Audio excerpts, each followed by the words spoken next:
मेरे पास मेरे बच्चे के डायपर खरीदने के पैसे नहीं थे। किसी ने ये नहीं कहा कि हम तुम्हारी मदद कर देते हैं। लोगों ने कहा कि हमने पहले ही कहा था कि तुम कुछ नहीं कर पाओगे। मैं रेलवे स्टेशन पे भी सोया हूँ, बस स्टैंड पे भी रुका हूँ। 20 साल मेरे पेरेंट या मेरी फैमिली या मेरे फ्रेंड्स मेरे से बात करने में शर्म आती है।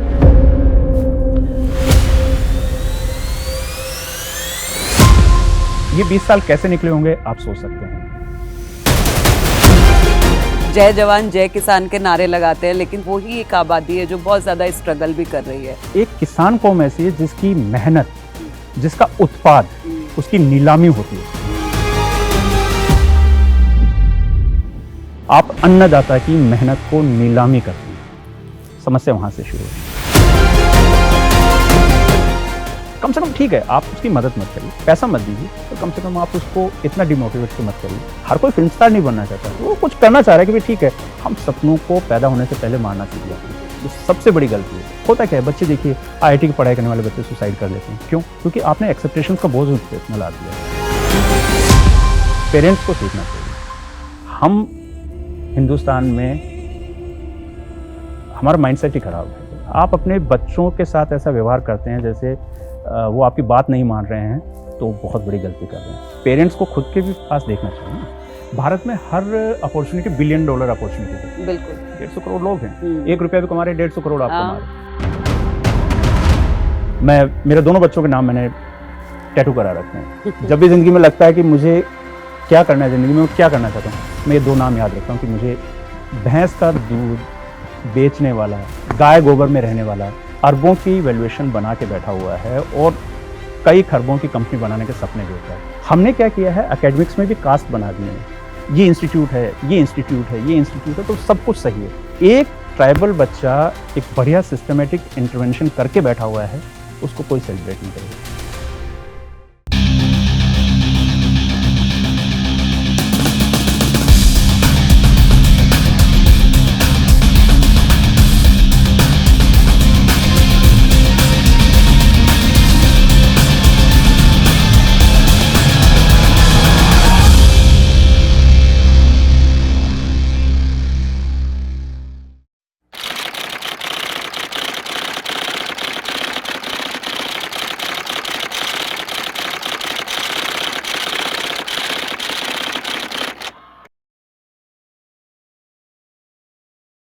मनीष, आपका स्वागत है स्टार्टअप वाइब्स 18 में। और कैसा लग रहा है आपको यहाँ पर आकर के? बहुत बहुत शुक्रिया आपका TV18 टीम का और इस तरह से कार्यक्रम में बुलाने के लिए। तो अच्छा ही है एक तरह से कि चांद को छूने जैसा है। हम लोग चांद पर कदम नहीं रख सकते, पर हमारे लिए इतनी बड़ी अनुभूति है, क्योंकि एक रिमोट एरिया से यहाँ तक आना और इतने बड़े शहर में आकर अपनी बात कहना, तो यकीनन बिल्कुल आपको तो हमें बुलाना था। आप इतना अच्छा काम कर रहे हैं। मतलब स्टार्टअप्स का क्या होता है ना कि हम लोग देखते हैं कि स्टार्टअप्स का मतलब पैसा बनाना होता है बस, है ना। लेकिन बहुत सारे स्टार्टअप्स हैं हमारे देश में जो देश के लिए काम कर रहे हैं। मतलब आप लोग जिस तरह से काम कर रहे हैं, भारत को बड़ा बना रहे हैं आप लोग। तो मैं चाहूंगी कि आप बताएं हमें कि वर्डेंट इम्पैक्ट किस तरह से काम करता है और ये नाम कहाँ से आया, वर्डेंट नाम कहाँ से आया, मतलब क्या है इसका, इसके पीछे कहानी क्या है? जी, भारत की जब बात करते हैं तो भारत एक कृषि प्रधान देश है। आज भी 70% से ज़्यादा आबादी और हमारी अर्थव्यवस्था का 40% जो है एग्रीकल्चर से आता है। एग्रेरियन सोसाइटी की जब हम बात करते हैं तो वर्डेंट नाम भी दिलचस्प है। वैसे नॉर्स माइथोलॉजी में कई जगह इसका चर्चा होती है, पर हम लोग इसका नाम कुछ ऐसा रखना चाहते थे जो हमारे देश की जो संस्कृति है या हमारे किसानों की जो संस्कृति है उसको रिप्रेजेंट करे। तो हमने गोचर भूमि, शस्य श्यामला, कई सारे नाम सोचे, परंतु वो उपलब्ध नहीं थे। बाय लक ये नाम वर्डेंट मतलब ग्रीन, हरित जो भूमि है, यानी जहाँ गायें अपना चारा चरने जाती हैं, शाम को वापस लौट आती हैं और पूरी तरह से हमारे कहते हैं कि ब्रह्म मुहूर्त और गोधूली बेला, ये 2 समय काल माने जाते हैं गांव की अर्थव्यवस्था में। तो ये वहीं से निकल कर आया और इसी तरह से फिर हमने सोचा कि तो ये नाम एकदम परफेक्ट था। दूसरी बात, जब इम्पैक्ट लगाने का मतलब भी ये था कि हम लोग क्योंकि सस्टेनेबल एग्रीकल्चर में काम कर रहे हैं, अलाइड सेक्टर में मीथेन उत्सर्जन बहुत बड़ा इशू था लोगों के सामने। तो हम लोग चाह रहे थे कि कुछ ऐसे इम्पैक्ट को दर्शाएं हम लोग और उसको ग्रीन या कहें कि सस्टेनेबल एग्रीकल्चर से जोड़ा जाए। तो इस तरह से ये नाम निकल कर आया। अब वार्डेंट किस तरह से काम कर रहा है, तो हम लोग बेसिकली हिंदुस्तान में, भारत में जो लाइवस्टॉक सेगमेंट है उसके डेवलपमेंट पर हम लोग काम कर रहे हैं। और भारत की जो अलाइड सेक्टर इकोनॉमी है, यानी एग्रो सेक्टर है और अलाइड सेक्टर इकोनॉमी में जो एक बड़ा कंट्रीब्यूशन हो सकता है। ग्रीन रिवोल्यूशन देखा हमने, वाइट रिवोल्यूशन मिल्क में देखा, अब ब्लू रिवोल्यूशन की बात होती है। तो इसी तरह से जो लाइवस्टॉक रिवोल्यूशन है उसकी हम चर्चा करते हैं। वार्डेंट इम्पैक्ट इस पर काम कर रहा है। बिल्कुल। आपने जो समझाया मैं समझ गई, है ना। लेकिन अगर इस पॉडकास्ट को कोई किसान देखे, क्योंकि आप किसानों के लिए काम करते हैं, तो मैं चाहती हूँ कि आप वर्डेंट को उस तरह से समझाएं जैसे आप जब किसानों से मिलते हैं उन्हें किस तरह से आप कन्विंस करते हैं, उनको कैसे समझाते हैं इस काम के बारे में कि हम क्या कर रहे हैं। तो आप उसी सिंपल तरीके से सरल भाषा में एक बार हमको समझाएं। भारत के माननीय प्रधानमंत्री जी जब कहते हैं कि किसानों की आमदनी दुगना करना चाहते हैं, तो उस लक्ष्य को हम ध्यान में रख के चल रहे हैं। अब आमदनी दुगना करने के लिए हमारे पास संसाधन क्या है? हमारी ज़मीन है, हमारी जोत है और बैकयार्ड यानी जो खेत खलियान है उसके पास थोड़ी सी जो जगह है उस पर कुछ काम करा जा सकता है। उसमें आप पोल्ट्री कर सकते हैं, गोट्री कर सकते हैं, यानी पशुपालन है, बकरी पालन है, कुछ भी इस तरह का जो अलाइड एक्टिविटी कर सकते हैं। ज़मीन को बढ़ाकर खींचकर लंबा नहीं किया जा सकता, बड़ा नहीं किया जा सकता। आमदनी भी उसकी सीमित होती है। तो किसानों के साथ जब हम बात करते हैं तो किसान भाइयों के लिए हमने कहा कि आप एक सीमित संसाधन में, सीमित खर्चे में, सीमित मेहनत में आप अपनी आमदनी को 3 गुना 4 गुना बढ़ा सकते हैं। हमारे प्रयासों से 40% से लेकर 300% तक उनकी इनकम में इजाफा होता है।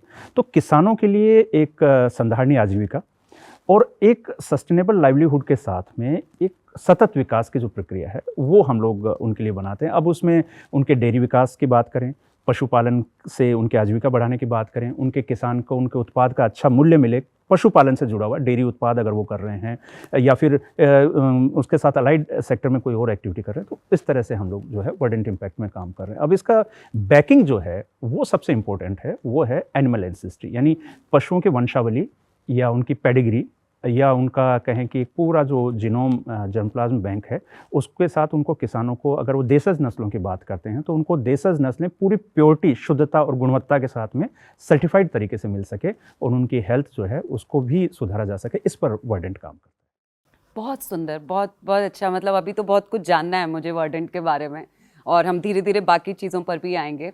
लेकिन इससे पहले मैं चाहूँगी कि आप थोड़ा अपने बारे में बताएं, अपने बैकग्राउंड के बारे में, फैमिली, एजुकेशन, कॉलेज, सारी चीज़ों में थोड़ा, ताकि जो हमें इस वक्त देख रहे हैं उनको वो आपसे कनेक्ट हो पाएँ, है ना, वो आपकी कहानी को और खूबसूरत तरीके से समझ पाए। देखिए, मध्यम वर्गीय परिवार से हूँ या कहूँ कि निम्न मध्य वर्गीय परिवार से मैं आता हूँ। पिताजी क्लरिकल सर्विसेज में थे, छोटा सा जॉब था। मेरे दादाजी मिलिट्री, जो हम लोग के जनरेशन में पीढ़ियों से हमारा व्यवसाय रहा है कि हम लोग हमेशा राज की सेवा में, जो हमारे राजस्थान में जाना जाता है सेवा में, राज की सेवा में, राज सेवा में जाने का कल्चर है। तो मेरी जो कम्युनिटी है वो बेसिकली जानी जाती है अपनी सैन्य सेवा में योगदान के लिए। हमारा जो नेटिव ज़िला है वो सबसे ज़्यादा कहें कि सैनिक देने वाले ज़िलों में से एक है। अब मेरी पढ़ाई लिखाई बहुत साधारण तरीके से आर्ट्स बैकग्राउंड से मैंने किया, क्योंकि उस समय परिवार का उस तरह से नहीं था कि 2 भाई हैं, छोटे भाई को थोड़ा था कि मेडिकल में उसको इंटरेस्ट था, तो एक को सेक्रीफाइस करना, क्योंकि उतना अफोर्डेबल। तो आपने किया सेक्रीफाइस? सेक्रीफाइस तो नहीं कहेंगे, पर एक अच्छा डिसीजन रहा, क्योंकि मुझे लगता है कि बड़ा भाई होने के नाते या परिवार में जिम्मेदारी जो होती है, सामान्यतः होता है कि बड़े बेटे को उतना लाड नहीं मिलता जितना छोटे बेटे को मिलता है। तो उसमें और मेरे को खुशी भी है, क्योंकि मुझे लगता है कहीं ना कहीं वो मेरे से ज़्यादा योग्य है और उसने पढ़ाई भी अच्छे कंप्लीट किया और अभी काफ़ी अच्छे तरीके से वो काम कर रहा है। तो कहीं ना कहीं जो एक परिवार का निर्णय रहा और परिवार ने चाहा कि एक बच्चे को मेडिकल में भेजा जाए, वो काफ़ी अच्छा डिसीजन रहा। तो ये है। इसके बाद आर्ट्स बैकग्राउंड से फिर मैंने नेट जेआरएफ किया, स्लेट क्वालिफाई किया, पीएचडी में एडमिशन हुआ, पीएचडी शुरू की और पीएचडी के दौरान ही फिर हम लोग ने, जब मैं मेरे ट्राइबल इलाकों में, जब मैं ट्राइबल ह्यूमन राइट पे रिसर्च कर रहा था, तो वहाँ कुछ केसेस ऐसे आए जिसमें जो डैम से विस्थापित थे तो उनको कई सारी समस्याओं का सामना करना पड़ रहा था। तो कुछ केसेस ऐसे आए तो मुझे लगा कि पढ़ाई लिखाई और सिर्फ एक थीसिस लिखने से तो दुनिया में बदलाव आएगा नहीं।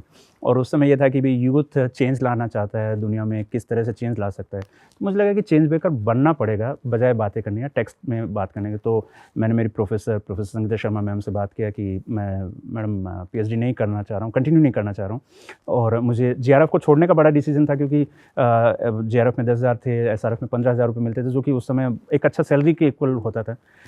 गवर्नमेंट जॉब भी उसके बाद अपॉर्चुनिटी थी, तो उसको भी मतलब बहुत बड़ा रिस्क लिया। फिर मैंने कहा कि मैं वहीं जाके उन इलाकों में काम करना चाह रहा हूँ और उनके जो आजीविका संधारण के लिए काम करना चाहता हूँ। तो हमने एक छोटा सा एनजीओ, यूथ एक एनजीओ हमने यूनिवर्सिटी के फ्रेंड्स के साथ बनाया और उस पर काम करना शुरू किया। तो बस यही जर्नी है, वहाँ से शुरू हुआ था नॉन प्रॉफिट से, धीरे धीरे समझ में आने लगा कि फॉर प्रॉफिट एंटिटी बनाना और लोगों को उससे जोड़ना फॉर प्रॉफिटेबिलिटी के लिए वो ज़्यादा बेहतर तरीका रहेगा। क्योंकि मेरा मानना है कि अब के ज़माने में जब हम एक इरा देख चुके हैं सोशलिज्म की, हम एक इरा देख चुके हैं प्राइवेटाइजेशन की, तो मुझे लगता है कि जो कैपिटलिज्म है वही नया सोशलिज्म है। जब तक हमारे पास संसाधन नहीं है या फिर संसाधनों का उचित तरीके से मतलब समागम नहीं होता लोगों के साथ में, या लोगों में पूरी तरह से डिसबर्समेंट नहीं होता, तब तक आपका सोशलिज्म की अवधारणा भी खत्म है। तो बस उस पर काम करना शुरू कर दिया, बस यही जर्नी रहा है। बिल्कुल, बहुत अच्छी बात कही आपने। मनीष, जब आपने ये तय किया कि आपको किसान बनना है, मतलब अब किसानों की तरह एकदम खेतों में उतर करके काम करना है, और तब जबकि आप पीएचडी कर रहे थे, तो घर वालों ने, मतलब चाहे वो पिता हो चाहे वो माँ हो, कभी उन्होंने कोई विरोध नहीं किया कि ये क्या करने जा रहे हो, पीएचडी तो हम इसलिए नहीं करवा रहे थे कि आप किसान बन जाओ? क्योंकि शुरू में ना हमको बड़ा मुश्किल होता है समझाना घर वालों को कि हम एक्चुअली करने क्या जा रहे हैं, क्योंकि शुरू में ही तो हमारे पास फंडिंग नहीं आ जाती, शुरू में ही हम रेवेन्यू नहीं निकालने लगते हैं।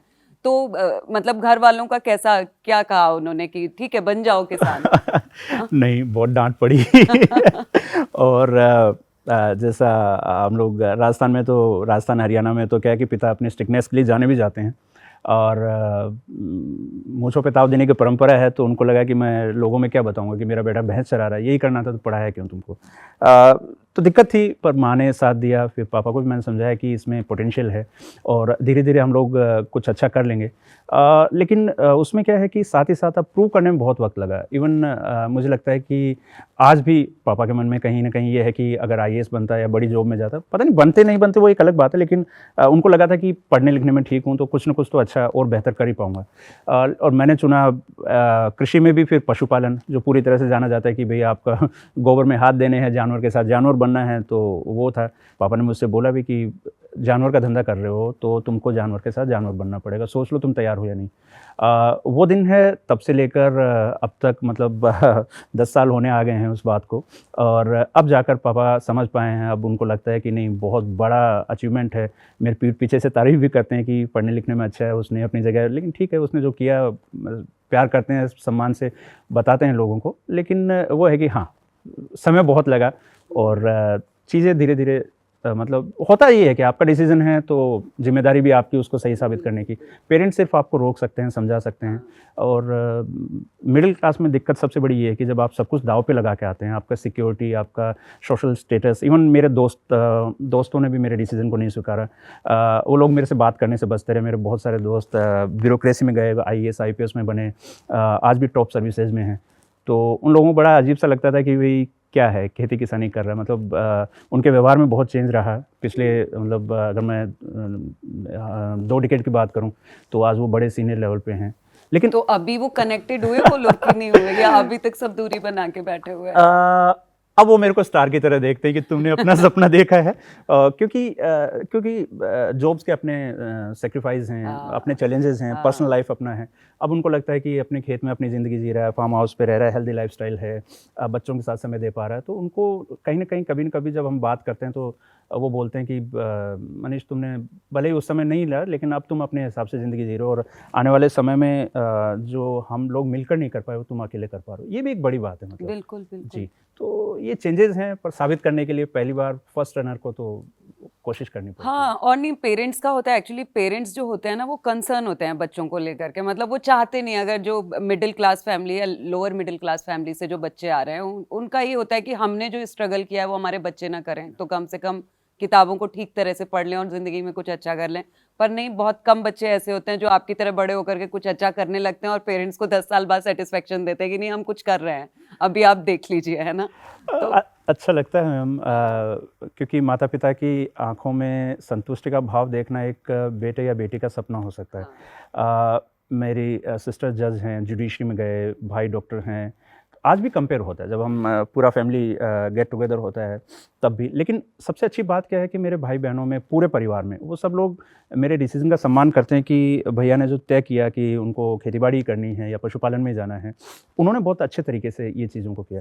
अब वो अक्सर पूछते हैं, भैया क्या कर रहे हो, कैसे ऐप बना रहे हो, क्या चीज़ें हैं, हमें बताओ। ये सारी बातें आसपास के किसान आके बताते हैं कि आपके बेटे ने ये किया, आपके बेटे का नाम वहाँ है। तो ये सारी चीज़ें जो हैं कहीं न कहीं संतुष्टि देती हैं। परंतु हाँ, चुनौतियाँ अपनी हैं।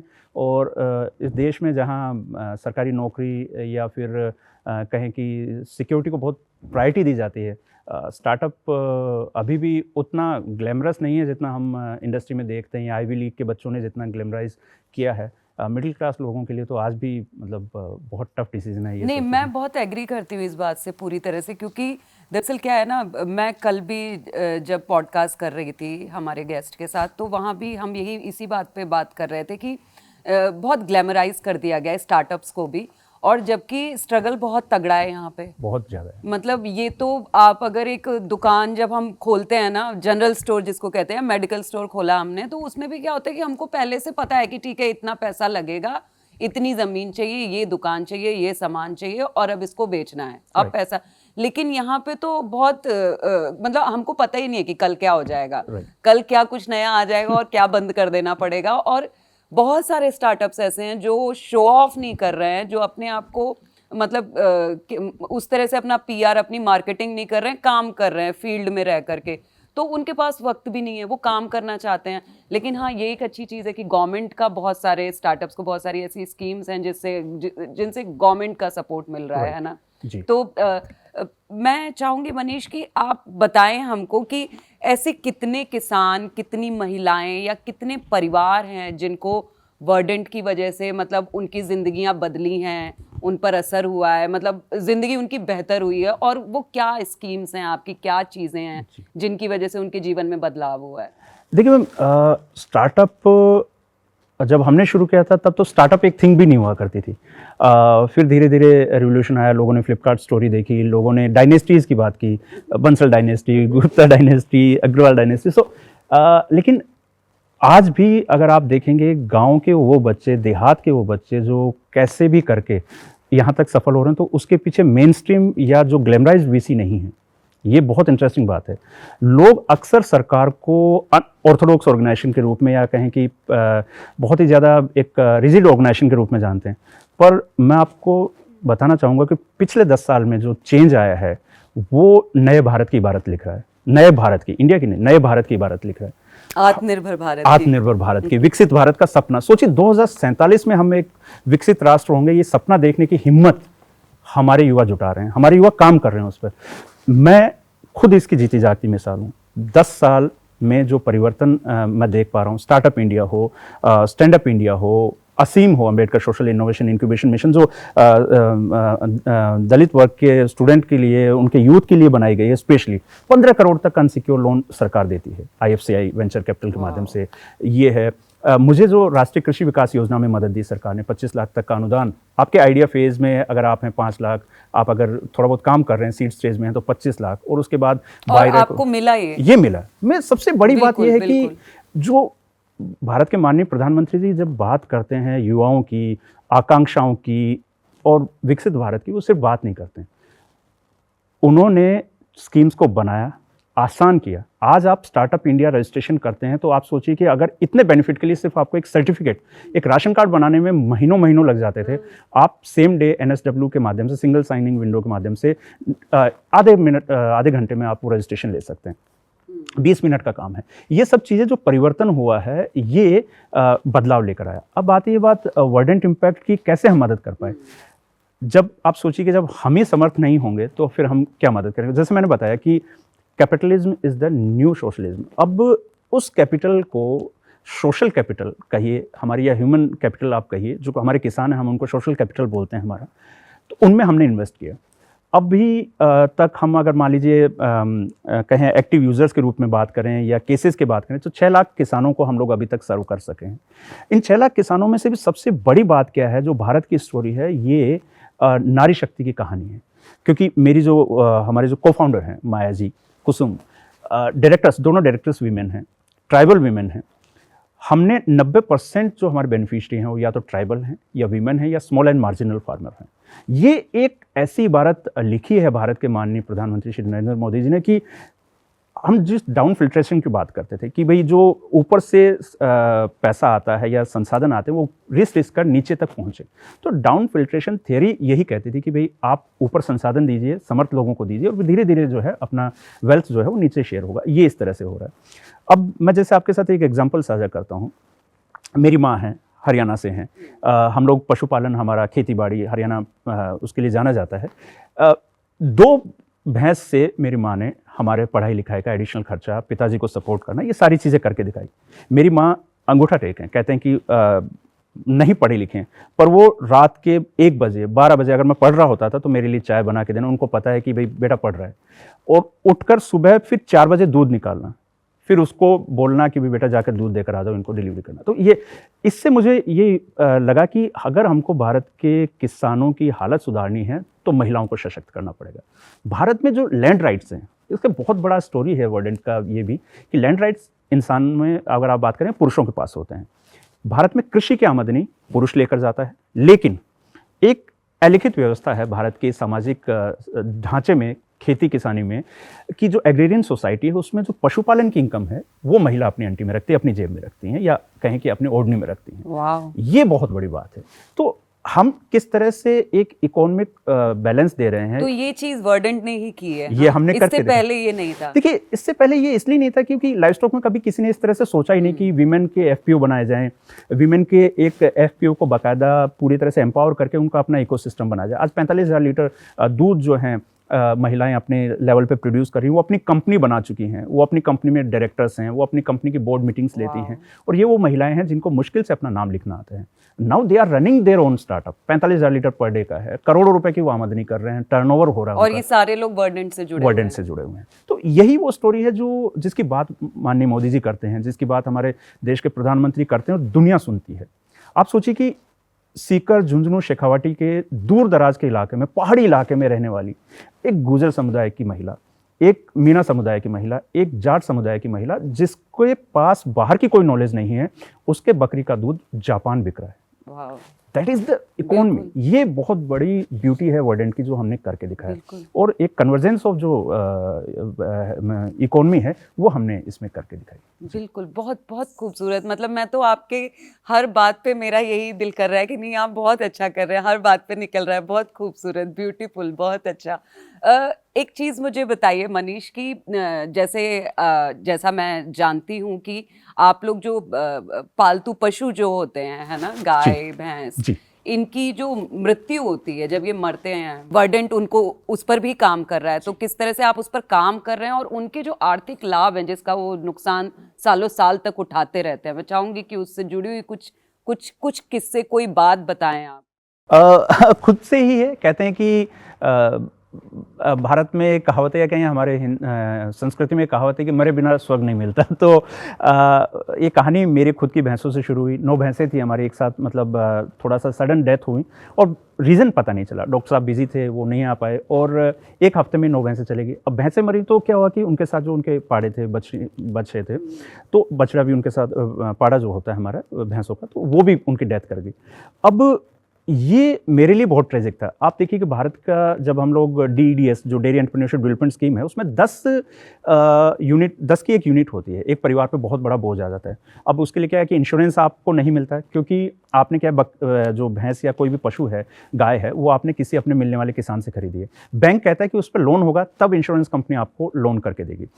अब लोन के मामले में या इंश्योरेंस के मामले में भी ये सुविधाएं नहीं थी। तो हमने क्या किया कि जब वर्डेंट हम लोग क्रिएट कर रहे थे, तो मेरा विजन ये था कि जैसे एक इंसान को सुविधाएं मिलती हैं, क्रेडल टू ग्रेव, यानी पालने से और कब्र तक जो सुविधाएं दे सकते हैं हम लोग, वो हम दें। तो हम जब एक पशु पैदा होता है, इवन पैदा होने से पहले हम उसकी एनिमल एंसेस्ट्री डिसाइड करते हैं, कितना क्वालिटी, क्या जर्म प्लाज्म, क्या उसका जीनोम होगा, ये हम लोग डिज़ाइन करके देते हैं। जब वो पैदा होता है तब उसका हेल्थ मॉनिटरिंग करते हैं। चूँकि अब हमारे देश में ये हो गया कि नंदी या जो मेल काव्स हैं उनको प्रोडक्टिव नहीं माना जाता, क्योंकि मैकेनाइजेशन हो गया, ट्रैक्टर आ गए, सब चीज़ें आ गई, तो उनकी जगह नहीं है। तो सेक्स सॉर्टेड सीमेन पे हमने काम करना शुरू किया। अब इससे हुआ क्या कि जो फीमेल काव्स हैं उनकी संख्या बढ़ी और अनप्रोडक्टिव एनिमल को रेंडरिंग या कत्ल खाने में भेज देते थे किसान, वो कमी हो गया और स्ट्रे जो एनिमल्स हैं उनकी संख्या कम हुई। अब इसके बाद में जब हमने क्या किया कि अब इसके बाद टेक्नोलॉजी में ये हुआ कि पहले प्लास्टिक टैग होता था, तो उस प्लास्टिक टैग को काट के और वो जमा करा देते थे, तो बैंक कहते थे ये फ्रॉड करते हैं किसान और वो सारा। तो एक तरह से किसानों पे भी आपत्ति थी और किसानों को इंश्योरेंस मिलने में दिक्कत होती। हमने क्या किया कि RFID इम्प्लांट, चिप इम्प्लांट करना शुरू किया और बायोमेट्रिक पूरा मजल स्कैनिंग से उसका एक पुल प्रूफ मैकेनिज्म तैयार किया और इंश्योरेंस कंपनीज, बैंकिंग, NBFCs और MFIs पार्टनर्स को बताया कि हम आपको एक ऐसा इकोसिस्टम देते हैं जिसमें पूरी तरह से पुल प्रूफ आप डिसीजन ले सकते हैं, लेकिन आप इनको लोन करें और लोन करने के साथ आप इनको इंश्योर करें। पशु की डेथ हो जाए तो 90% सम अश्योर्ड जो है किसान को मिल जाता है। तो आज जो पशु को लाख रुपए का नुकसान हो रहा था वो खत्म होकर मान लीजिए 10-8 हज़ार रुपए का ही नुकसान होगा। नुकसान भी नहीं होगा, उसको सम अश्योर्ड है, क्योंकि वो लोन उनका जो है वो फ्री हो जाएगा और उस पर कर्जे का बोझ नहीं पड़ेगा। फसल खराबे में लोग ये चीज़ें कर रहे थे फसल बीमा में, लेकिन पशु बीमा में ये इस तरह के इनोवेशन करने वाली कुछ सेलेक्टिव ऑर्गेनाइजेशंस में थे और मुझे खुशी है कि हमने उसको पूरी तरह से फूल प्रूफ बनाने के साथ 100% एक्यूरेसी के साथ इसे लॉन्च किया है।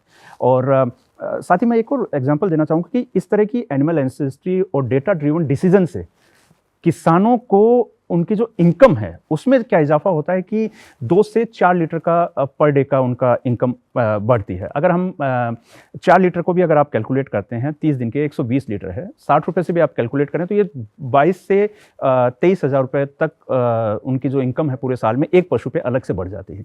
तो यही एक अपने आप में बड़ा अचीवमेंट है कि ये किसान को एडिशनल एक इनकम हमारे सिर्फ डेटा ड्रिवन टेक्नोलॉजी से या एक्सेस से उसको हो रही है। तो ये चेंज बड़ा है। अगर हम देखें भारत की इकोनॉमी में, हमारा देश वर्ल्ड का मिल्क कैपिटल है, लेकिन हम ग्लोबल एवरेज के आधे हैं। अगर हम ये आधे एवरेज को बढ़ा के 100% भी हम अचीव कर लें, अभी ग्लोबल एवरेज का 100% भी, तो भी हमारी जो इकोनॉमी है कितने बिलियन डॉलर बूस्ट कर जाएगी, ये तो अपने आप में एक स्टोरी। आपने जब ये शुरू किया वर्डेंट, तो आपकी टीम कैसे, आपके को फाउंडर्स आपके साथ कैसे जुड़े, आपने एक टीम कैसे बनाई और इस मिशन पर आप लोग आगे कैसे बढ़े? क्योंकि जब हम कोई काम शुरू करते हैं तो हम अकेले होते हैं, है ना, लोग जुड़ते जाते हैं, कारवां बनता जाता है, कुछ इसी तरह का होता है। तो मैं चाहूँगी कि आप अपनी टीम और अपने को फाउंडर्स के बारे में भी हमें बताएं कुछ। जी, देखिए एक स्टार्टअप जो है वो बेसिकली मेरे को बहुत पसंद है। एक और कहीं पढ़ा था कि स्टार्टअप का आइडिया जो है वो अफेयर की तरह होता है आप उसके साथ अटैच फील करते हैं, पर टीम जो है वो उसे मुकम्मल एक आयाम देता है, कहिए कि एक मुकम्मल तरीके से आपका आइडिया को एग्जीक्यूशन लेवल पे लेकर जाती है। जब टीम में बात करें, माया जी हैं सबसे पहले, जिनको मैं कहता हूँ कि जिनके बिना ये संभव ही नहीं था, क्योंकि एक दौर ऐसा था जब हमारे पास फंड्स नहीं थे, प्रीवियस कंपनी हम लोग सेल कर चुके थे, तो वहाँ से हमारा ये जर्नी शुरू हुआ जब हमने तय किया कि एक बार फिर से कम बैक करते हैं, एक इसको ढंग से इंडस्ट्री को एक मुकाम देते हैं और इस इंडस्ट्री में करने की गुंजाइश बहुत ज़्यादा है, क्योंकि प्रीवियस जो कंपनीज़ थी वो अपना सेल आउट कर चुके थे, सेटअप्स वगैरह, और हम लोग जो है लॉकडाउन में काम कर रहे थे। लॉकडाउन से थोड़ा पहले की बात है जब हम लोग इस आइडिया पे एनिमल एंसेस्ट्री के आइडिया पर और एनिमल ICU के आइडिया पर काम कर रहे थे। तो मैंने बोला कि मैं इस तरह से कुछ अलग सा करना चाह रहा हूँ, तो हम लोग इस पर आते हैं। तो उनका था कि भी ठीक है, मेरे पास अभी पैसा है, हम लोग लगाते हैं, साथ में कुछ और करते हैं। विमल शास्त्री जो हैं तो बहुत इंटरेस्टिंग स्टोरी है, IIT के बंदे हैं, और टेक के मामले में मुझे ये था कि भी ऐप जो है मेरे लिए बहुत बड़ा सरदर्दी बनी हुई थी, क्योंकि हम लोग टीम रख रहे थे लेकिन उसको मैनेज करना, उसको चलाना वो संभव नहीं था। तो विमल और हमारे जो खेत हैं पास में ही हैं, नज़दीक में हम जो है, तो वो भी IIT करके फिर गांव ही आ गए, वहीं पे खेतों में जीवन बिता रहे। उनका ये था कि उनको भी एग्रीटेक में ही कुछ करना था, तो बोले कि मैं मतलब मेन स्ट्रीम और उसमें नहीं जाना चाहता हूँ। तो उनका इंटरेस्ट ये था कि भी एग्रीकल्चर में कुछ बड़ा सा करते हैं। और वो हॉर्टिकल्चर पे कुछ कर रहे थे कि उनकी प्लांट डिजीज़ के बारे में वो सारा। तो मैंने कहा कि आपका जो कंप्यूटर विज़न बेस्ड है सॉल्यूशन, तो हम लोग पशुओं पे कर सकते हैं क्या? तो उन्होंने कहा नहीं, बिल्कुल कर सकते हैं। तो इस तरह से फिर हम विमल को ऑन बोर्ड किया। अब जब हम लोग लॉकडाउन लग गया था, जनवरी में हमने कंपनी रजिस्टर किया और फरवरी में राजस्थान पहला स्टेट था जो मार्च में सबसे पहले लॉकडाउन लगा था, लेकिन स्ट्रिक्टनेस बढ़नी शुरू हो गई थी। तो हमारा बिजनेस मॉडल चेंज हो गया, सारी चीज़ें दिक्कत की। तब डॉक्टर नवनीत से हमने बात की, जो कि ऑलरेडी टेलीमेडिसिन में काम कर रहे थे, तो काफ़ी अच्छा उनका अपना प्रोजेक्ट था। तो मैंने बोला कि आप मेरे को थोड़ा सा मदद करिए और मैं इसको थोड़ा आगे बढ़ाना चाहता हूँ, और इस तरह से।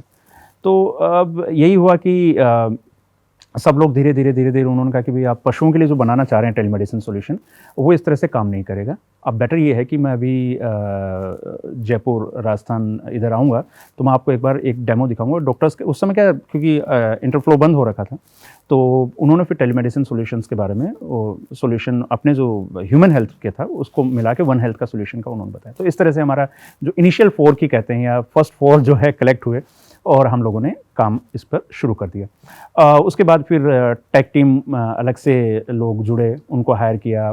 24 लोग अभी हमारे कोर टीम में हैं। 9 लोगों की जो इनिशियल जो फाउंडिंग टीम है वो हमारी बनी। तो इस तरह से ये चीज़ें जो हैं धीरे धीरे स्क्रूटनाइज हुई और अब तो जो है आपके सामने है। अभी टोटल कितने लोग हैं टीम में आपके? अभी टोटल ओवरऑल पूरा जो देखिए, अगर बात किया जाए सिर्फ अगर मैनेजमेंट या एडमिनिस्ट्रेशन की बात करें तो 24 लोग इसको मैनेजमेंट और ऑपरेशंस देखते हैं। और इसके अलावा 1700 डॉक्टर्स कहिए, वेट और पैरावेट जो हैं ये ऑनबोर्डेड हैं, जो कि उनकी लोकेशन के हिसाब से हमने टैग कर रखा है, उनकी लोकेशंस लेते हैं। और जो नज़दीकी किसान होता है उसको मैप, गूगल मैप या अन्य माध्यम से टैग कर देते हैं। तो उनका जो नियर बाई किसान के पास में डॉक्टर हैं 30 से 35-40 किलोमीटर के दायरे में, अगर डॉक्टर नहीं है तो कोई पैरावेट हो, सेकंड प्रायोरिटी पे पैरावेट्स आते हैं, फिर LSAs आते हैं। तो इस तरह से हम लोग उनको स्क्रीन कर रखा। तो ये 1700 वो बच्चे हैं और ये वो एक्सपर्ट्स हैं जिनके पोटेंशियल, क्योंकि भारत में कुछ कई हज़ार पशुओं पर सिर्फ एक डॉक्टर की उपलब्धता है, ये एक बहुत बड़ा बात है। तो हमने देखा कि इन आंकड़ों से कुछ और बेहतर सॉल्यूशन बनाया जा सकता है। तो इस तरह से हमने ये ऑन बोर्ड किया। और फिर जो बाकी चीज़ें हैं वो तो है ही। एक कहावत है राजस्थानी में कि सरकार को आंकड़े और भैंस को काकड़े चाहिए होते हैं। तो नंबर्स जो है वो अपने आप में बेटर मतलब हमारे लिए आउटकम निकल कर आया।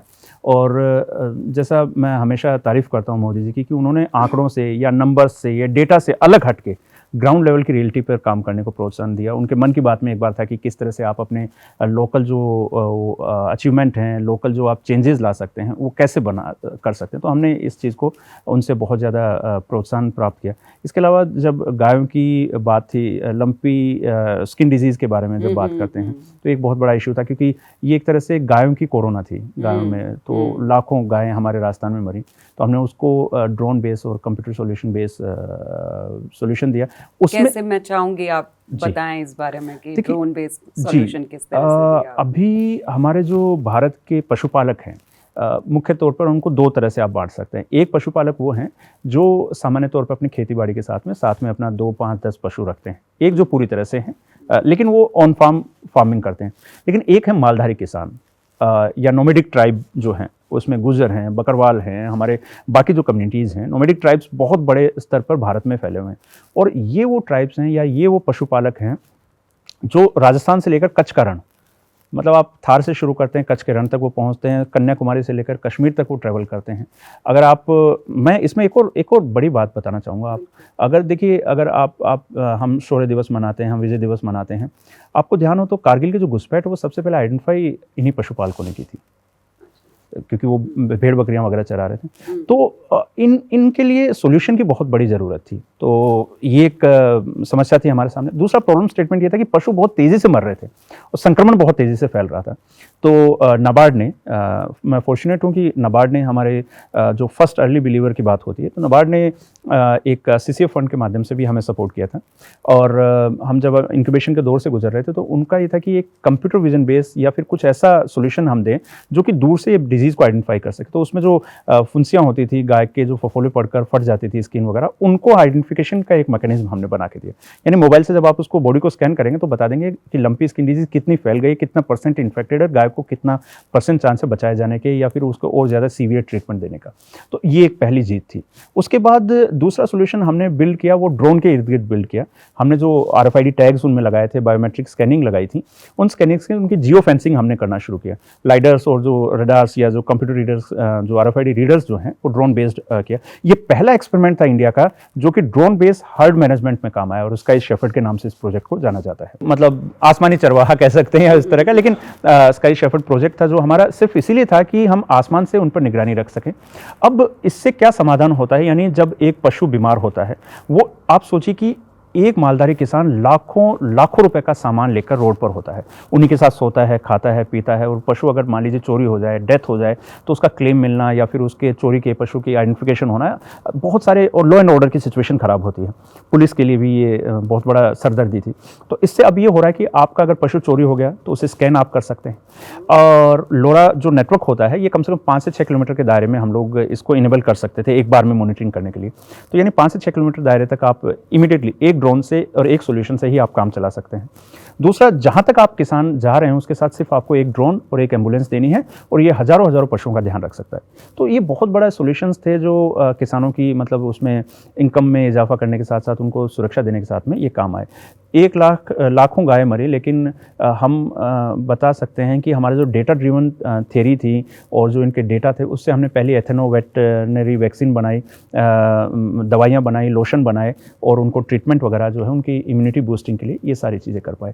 तो ये तभी संभव हो पाया जब भारत में एक माहौल बना सकारात्मक कि तकनीक का ग्रास रूट लेवल पे इम्पैक्ट, यानी लैब टू लैंड की जो थ्योरी है, लैब में जो बिल्ड हो रहा है लैंड तक कैसे पहुँच रहा है, तब ये चीज़ें संभव हो पाती हैं। जी। तो लगभग कितनी गायों को या पशुओं को आप लोगों ने मतलब अपने स्तर पे ठीक करने की कोशिश की या बचाने की कोशिश? देखिए कुछ नंबर्स? हाँ, तो अभी तक हम लोग 2 करोड़ 82 लाख के लगभग पशुओं को टैग कर चुके हैं और 6 लाख से ऊपर किसान जो हैं कभी ना कभी हमारी निःशुल्क सेवा, टेलीफोनिक मेडिसिन और इनका लाभ कहीं ना कहीं से वो ले चुके हैं। ये हमारा एंगेजमेंट है।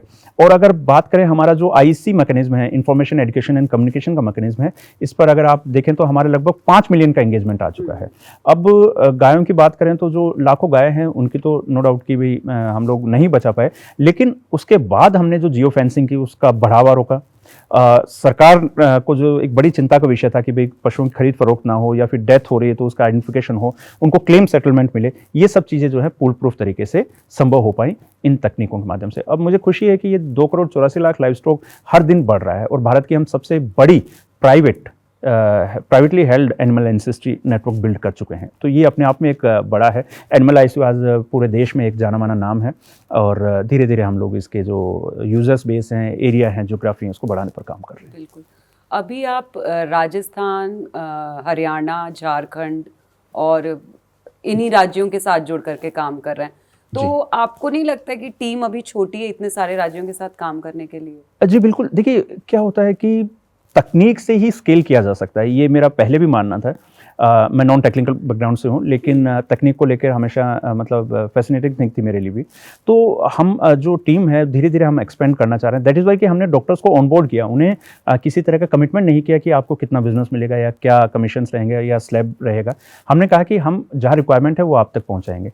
तो अभी अब इसी कारण से अभी हमने फंड रेजिंग स्टार्ट किया है और हम अब आने वाले 1 साल के अंदर अंदर जो फंड रेजिंग है उसको team expansion, area expansion, even हम बियॉन्ड बाउंड्रीज भी देख रहे हैं। हम हिंदुस्तान के बाहर भी हमारी तकनीक को बिल्ड करने पर काम कर रहे हैं ताकि हमारे जो कुछ जो अन्य राष्ट्र हैं उनको भी हम हमारी तकनीक देख सकें। लेकिन हाँ, अभी जो टीम है लिमिटेड रिसोर्सेज में और मिनिमलिस्टिक, क्योंकि एक लेविश ऑफिस बनाने के बजाय आज भी हम खेत में जो हमारा प्राइमरी ऑफिस है वो वहीं है, टेक्नोलॉजी टीम जो है वो सेपरेटली बैठते हैं और हमने कोशिश किया है कि सबसे कम खर्चे में एकदम उपलब्ध संसाधनों का ऑप्टिमल यूज़ करके कैसे हम इस स्टार्टअप को सक्सेसफुल बना सकें और प्रॉफिटेबल हैं। ये सबसे इंपॉर्टेंट पॉइंट है क्योंकि हमने हमारा जो साइज़ है या कहें कि लीन जो स्टार्टअप की अवधारणा है उसको हमने पूरी तरह से फॉलो किया। एक तरह से ज़रूरी भी है और चूँकि संसाधन हमेशा लिमिटेशन होते हैं, अगर संसाधन मिलेंगे तो डेफिनेटली इसको बढ़ाया जा सकता है। बिल्कुल। कभी ऐसा नहीं हुआ कि आप फील्ड में काम कर रहे हैं और अचानक से कोई टकरा गया और किसी ने कहा हो कि वो ये को-फाउंडर हैं, तो इस तरह का कोई एक्सपीरियंस रहा? क्योंकि आप तो एकदम ज़मीन से ही जुड़ के काम कर रहे हैं, जैसा आपने बताया कि आपने ऐसा कोई ऑफिस नहीं बनाया है, है ना? ये बहुत खूबसूरत एक इंसिडेंस मैं आपको बताना चाहूँगा कि भारत के माननीय प्रधानमंत्री जी ने किसान सम्मान सम्मेलन रखा था पिछली दिवाली को, और उनकी किसान सम्मान निधि की किश्त जारी होनी थी। और किस्मत से मेरे जो हमारे अर्ली बिलीवर हैं पूसा कृषि आई, और उन्होंने हमें इनवाइट किया कि हम एक लाइव स्टॉक स्टार्टअप को इनवाइट करना चाहते हैं जो पशुधन में काम कर रहा है, और आप अच्छा काम करें तो आप आइए, और भारत के माननीय प्रधानमंत्री जी खुद उसमें आएंगे, तो बहुत बड़ी अपॉर्चुनिटी थी। फॉर्चुनेटली वहाँ एक वीडियो शूट और फोटो शूट हुआ जो माननीय प्रधानमंत्री जी की समक्ष प्ले हुआ, और लोग वो देख रहे थे। तो जब वो वीडियो प्ले हुआ तो जो किसान 40,000 45,000 किसान जो पंडाल में आए हुए थे, उनमें से कुछ हो सकता है 100 200 500 लोगों ने एकदम से कहा, अरे ये तो मनीष भाई का वीडियो है। मतलब उसमें पंजाब के किसान थे और हरियाणा के उनका बैठे हुए थे। तो लोगों ने, जब मैं चूंकि सिक्योरिटी की वजह से हम लोग बाहर नहीं जा पा रहे थे, तो हम लोग दूर से देख रहे थे कि इवेंट में क्या हो रहा है क्या नहीं हो रहा। और जब मैं अंदर आया और मैं मेरे जो पॉइंट होता है जहाँ मैं स्टॉल अलॉट किया गया था, मैं वहाँ बैठा हुआ था, तो लोग आए तो वो देखे, बोला कि सिख कम्युनिटी से थे, सरदार जी थे हमारे, तो उन्होंने कहा ये वही बंदा है ना जिसका अभी वीडियो चला था। तो ये मेरे लिए इंटरेस्टिंग था, मेरे लिए अचंभित करने वाली बात है कि कौन सा वीडियो क्या चला क्या है। और उसके बाद आईसीआर के जो सीनियर ऑफिशियल्स आए के बाकी लोग आए, तब उन्होंने ये बताया कि उन्होंने अंदर आकर मुझे बोला कि मनीष, तुम्हारी पॉपुलैरिटी, पहला ऐसा स्टार्टअप है जिसको किसान रिकॉग्नाइज कर रहे हैं। हमने 40 स्टार्टअप लिए, 50 लिए, 300 स्टार्टअप यहाँ लिस्टेड हैं, पर एकमात्र स्टार्टअप ऐसा है जिसको किसान रिकॉग्नाइज कर रहे हैं। तुम बहुत अच्छा कर रहे हो, बहुत आगे जाओगे। ये बहुत बड़ी बात है कि गांव देहात में, कहीं जंगल में रह रहे हैं हम लोग और एक रिमोट एरिया में रह रहे हैं, मतलब किसान, मतलब मेरा काम वहां तक पहुंच रहा है और वो पहचान रहे हैं। बोला कि तुम पर्सनली मिलते हो उनसे? मैंने हाँ सर मैं तो मिलता हूँ। तो बोला कि तुम्हें रिकॉग्नाइज कर रहे हैं, ये बड़ी बात नहीं, बहुत ज़रूरी होता है कि हम जिनके लिए काम कर रहे हैं अगर वो हमें पहचाने, है ना। ज़रूरी नहीं है कि हम काम यहाँ पे कर रहे हैं और हम पहचाने लंदन अमेरिका में जाएं। पहले हम अपने गांव में अपनी पहचान बना ले अपने लोगों के बीच, वो बहुत ज़्यादा, और वो ही खुशी भी देता है जी। वही होता है मैम। आज मैं कह रहा हूँ ना कि जैसे मिडिल क्लास मेंटलिटी है, मैं उसमें कोई वो भी नहीं कहूँगा। हम सबसे पहले रिकग्निशन ढूंढते हैं अपने माँ बाप का, भाई बहनों का, फिर आसपास परिवार का, मोहल्ले का, फिर समाज का। तो हमारी ज़िंदगी क्या होती है कि जीरो से शुरू होती है। हम पिरामिड के टॉप पर नहीं है, बॉटम ऑफ द पिरामिड रहने वाले लोग हैं। बहुत से लोग हैं जो कहते हैं कि नहीं, हम लोग टॉप टू बॉटम अप्रोच रखते हैं। तो डेफिनेटली ये बहुत अच्छी बात है। मेरे को तो खुशी है कि मेरा काम उनको समझ में आया और वो लोग मेरा चेहरा रिकग्नाइज कर पाए, और ये इससे बड़ा प्रतिशत कुछ होता नहीं है। मतलब ये तो बड़ी बात है। बिल्कुल। मनीष, जैसे आपने बताया कि आप मतलब आर्ट्स बैकग्राउंड से आते हैं, है ना, पीएचडी वगैरह आपने किया, ठीक है, बीच में आपने छोड़ दिया, वो एक अलग बात हो गई, हम उस पर भी बात करेंगे, है ना। लेकिन एक आर्ट्स वाले स्टूडेंट को एक पूरा टेक्नोलॉजी में इन्वॉल्व होना, क्योंकि आपका जो पूरा काम है वो पूरा टेक्नोलॉजी पर ही चल रहा है ना, एप्स हैं या जो भी, जिस तरह से भी आप काउंट्स वगैरह रखते हैं, तो कितना मुश्किल था ये, मतलब आपको हैंडल करना? कितनी सारी चीज़ें तो आपको सीखनी पड़ी होंगी। सीखनी पड़ी मैम। देखिए, सबसे बड़ी बात तो जेनेसिस होता है हर एक। कई बार कोई एस्ट्रोनॉट बनना चाहता है, कोई इंजीनियर बनना चाहता है, कोई डॉक्टर बनना चाहता है। तो मेरा कोई ऐसा बड़ा ड्रीम कभी रहा नहीं। मुझे लगा जो पेरेंट कह रहे हैं पढ़ लिया कर लिया। लेकिन मेरी लाइफ का जो सबसे बड़ा चेंज है वो 1990 का 92 का 1990 का दशक है। 1991-92 में मैं स्कॉलरशिप पे पढ़ रहा था, और हमारा जो स्कूल है, मैं मेंशन करना चाहूँगा, आज वो स्कूल बंद हो गया। अभी मैं अनफॉर्चुनेटली कुछ महीने पहले गया था वहाँ, तो वहाँ गवर्नमेंट स्कॉलरशिप पे हम लोग पढ़ रहे थे। तो 1992 में ट्रस्टीज़ ने ये तय किया कि वो लोग वर्ल्ड क्लास कंप्यूटर लैब देंगे, और उन्होंने IBM के और बाकी जो कंप्यूटर्स होते हैं, बेस्ट टेक्नोलॉजी उन्होंने प्रोवाइड कराई। मेरा ज़िंदगी में पहला कंप्यूटर के साथ एक्सपीरियंस वो था, जिस पर हम लोग लिखना, टाइप करना। कौन से साल की बात? ये 1992 की बात कर रहा हूँ, 1992 में। तो वहाँ से मेरा पहली बार लगा, तब मुझे लगा कि ये चीज़ें बदल सकता है। तो मैं बहुत फैसिनेट था। मतलब फिर भी आपने बहुत जल्दी देख लिया कंप्यूटर, मतलब कंप्यूटर तो उसी के आसपास आया था, है ना। हाँ, ये बड़ी बात थी मैम। और ये इंटरेस्टिंग बात ये है कि वहाँ से मुझे लगा कि अगर आपकी स्कूलिंग बहुत अच्छी हो तो आपका हायर एजुकेशन में वो बहुत, और उसके बाद के करियर में बहुत मदद करे। तो मेरी अर्ली एजुकेशन किस्मत से, और कहूँ कि जो शेखावटी का एक कल्चर है, सेठ कल्चर है, या उनका जो एक सोशल रिस्पॉन्सिबिलिटी कल्चर है, मैं बिशंबर लाल हायर सेकेंडरी स्कूल में हुआ करता था, तो उन्होंने यहाँ से शुरू हुआ। अब इसके बाद मेरा टेक्नोलॉजी को लेकर, चूँकि उसके बाद चूँकि मैं इंग्लिश मीडियम में नहीं था, एग्जाम मैंने कभी नहीं दे पाया, क्वालिफाई भी नहीं करता, तो मैं नॉर्मल आर्ट्स में ही पढ़ाई किया। लेकिन मुझे लगा कि तकनीक का जो प्रयोग है वो बहुत ज़रूरी है। तो आप देखेंगे मेरा रुझान रहा, तो मैंने क्या किया कि बाय लक जब मैं अर्ली स्टार्टअप कर रहा था, जब एनजीओज और इनके थ्रू काम कर रहे थे, तो मुझे कंप्यूटर लिटरेसी का एक प्रोग्राम मिला। जब मैं पीएचडी कर रहा था तब मैंने एक प्रोग्राम बनाया था, लॉजिस्टिक ऑफ अर्बन गवर्नेंस, जिसमें ये था कि हम अर्बन गवर्नेंस को ई लॉजिस्टिक के माध्यम से कैसे जोड़ सकते हैं। तो मेरा आर्टिकल ई गवर्नेंस एनसाइक्लोपीडिया में पब्लिश हुआ, मेरी प्रोफेसर साहब के साथ, मैडम के साथ में को ऑथर किया मैंने। तो धीरे धीरे जो तकनीक के लिए रुझान था वो एक पैशन बनता गया। फिर चूंकि मेरे पास कोई क्वालिफिकेशन नहीं थी, तो फिर मैंने ऑनलाइन, जो उस समय ऑनलाइन का कल्चर नहीं था, तो बुक्स आती थी ब्लॉकचेन पर, रिटर्न बुक्स आती थी, तो वो सब पढ़ना शुरू किया यूनिवर्सिटी डेज में बाद में।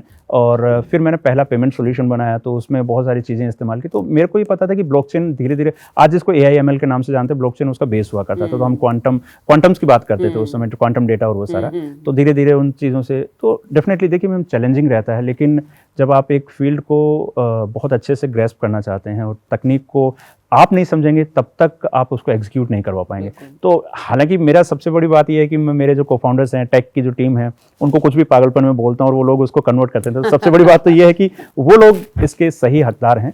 लेकिन हाँ, कहते हैं कि पूरी एक कहावत है या एक कोटेशन है, मुझे याद नहीं, कि पूरी दुनिया सोचती है कि ये इम्पॉसिबल है, फिर एक बेवकूफ़ आदमी आता है और वो उसको करके दिखा देता है। तो वो बेवकूफ़ आदमी, स्टूपिड वन जो कहते हैं तो और मुझे उसमें कोई शिकायत भी नहीं है और उसमें कोई शर्म भी नहीं है, क्योंकि जितना क्रेजी तरीके से आप सोच सकते हैं, जितना मूर्खतापूर्ण तरीके से आप सोच सकते हैं, दुनिया को उतना ही आप बदलाव ला सकते हैं। बिल्कुल, ये मेरा है, थ्योरी ऑफ स्टुपिडिटी कहिए या जो भी है। पर हाँ, मेहनत उसके पीछे बहुत है, सीखने में बहुत समय लगा। आज भी तकनीक बदल जाती है, मैं पढ़ता हूँ, मुझे मालूम है कि मैं प्रॉपर कोडिंग नहीं कर सकता, लेकिन बेसिक नॉलेज फिर भी है मेरे को, फिर भी मैं चीज़ों को सीखता हूँ, बताता हूँ उन्हें कि भाई ये नया चेंजेस हुए हैं, ये हम इम्प्लीमेंट कर सकते हैं। दैट इज़ वाई कि जो आधार कार्ड, आप सोचिए कि भारत का पहला पशुओं का आधार कार्ड हमने लॉन्च किया, भारत का पहला पशु क्रेडिट कार्ड हमने लॉन्च किया, भारत में पहली एनिमल एंसेस्ट्री हमने लॉन्च की, भारत में डीएनए सीक्वेंसिंग जो कि अभी ह्यूमंस में अवेलेबल प्रॉपर्ली नहीं है, वो हमने हिंदुस्तान में लॉन्च की।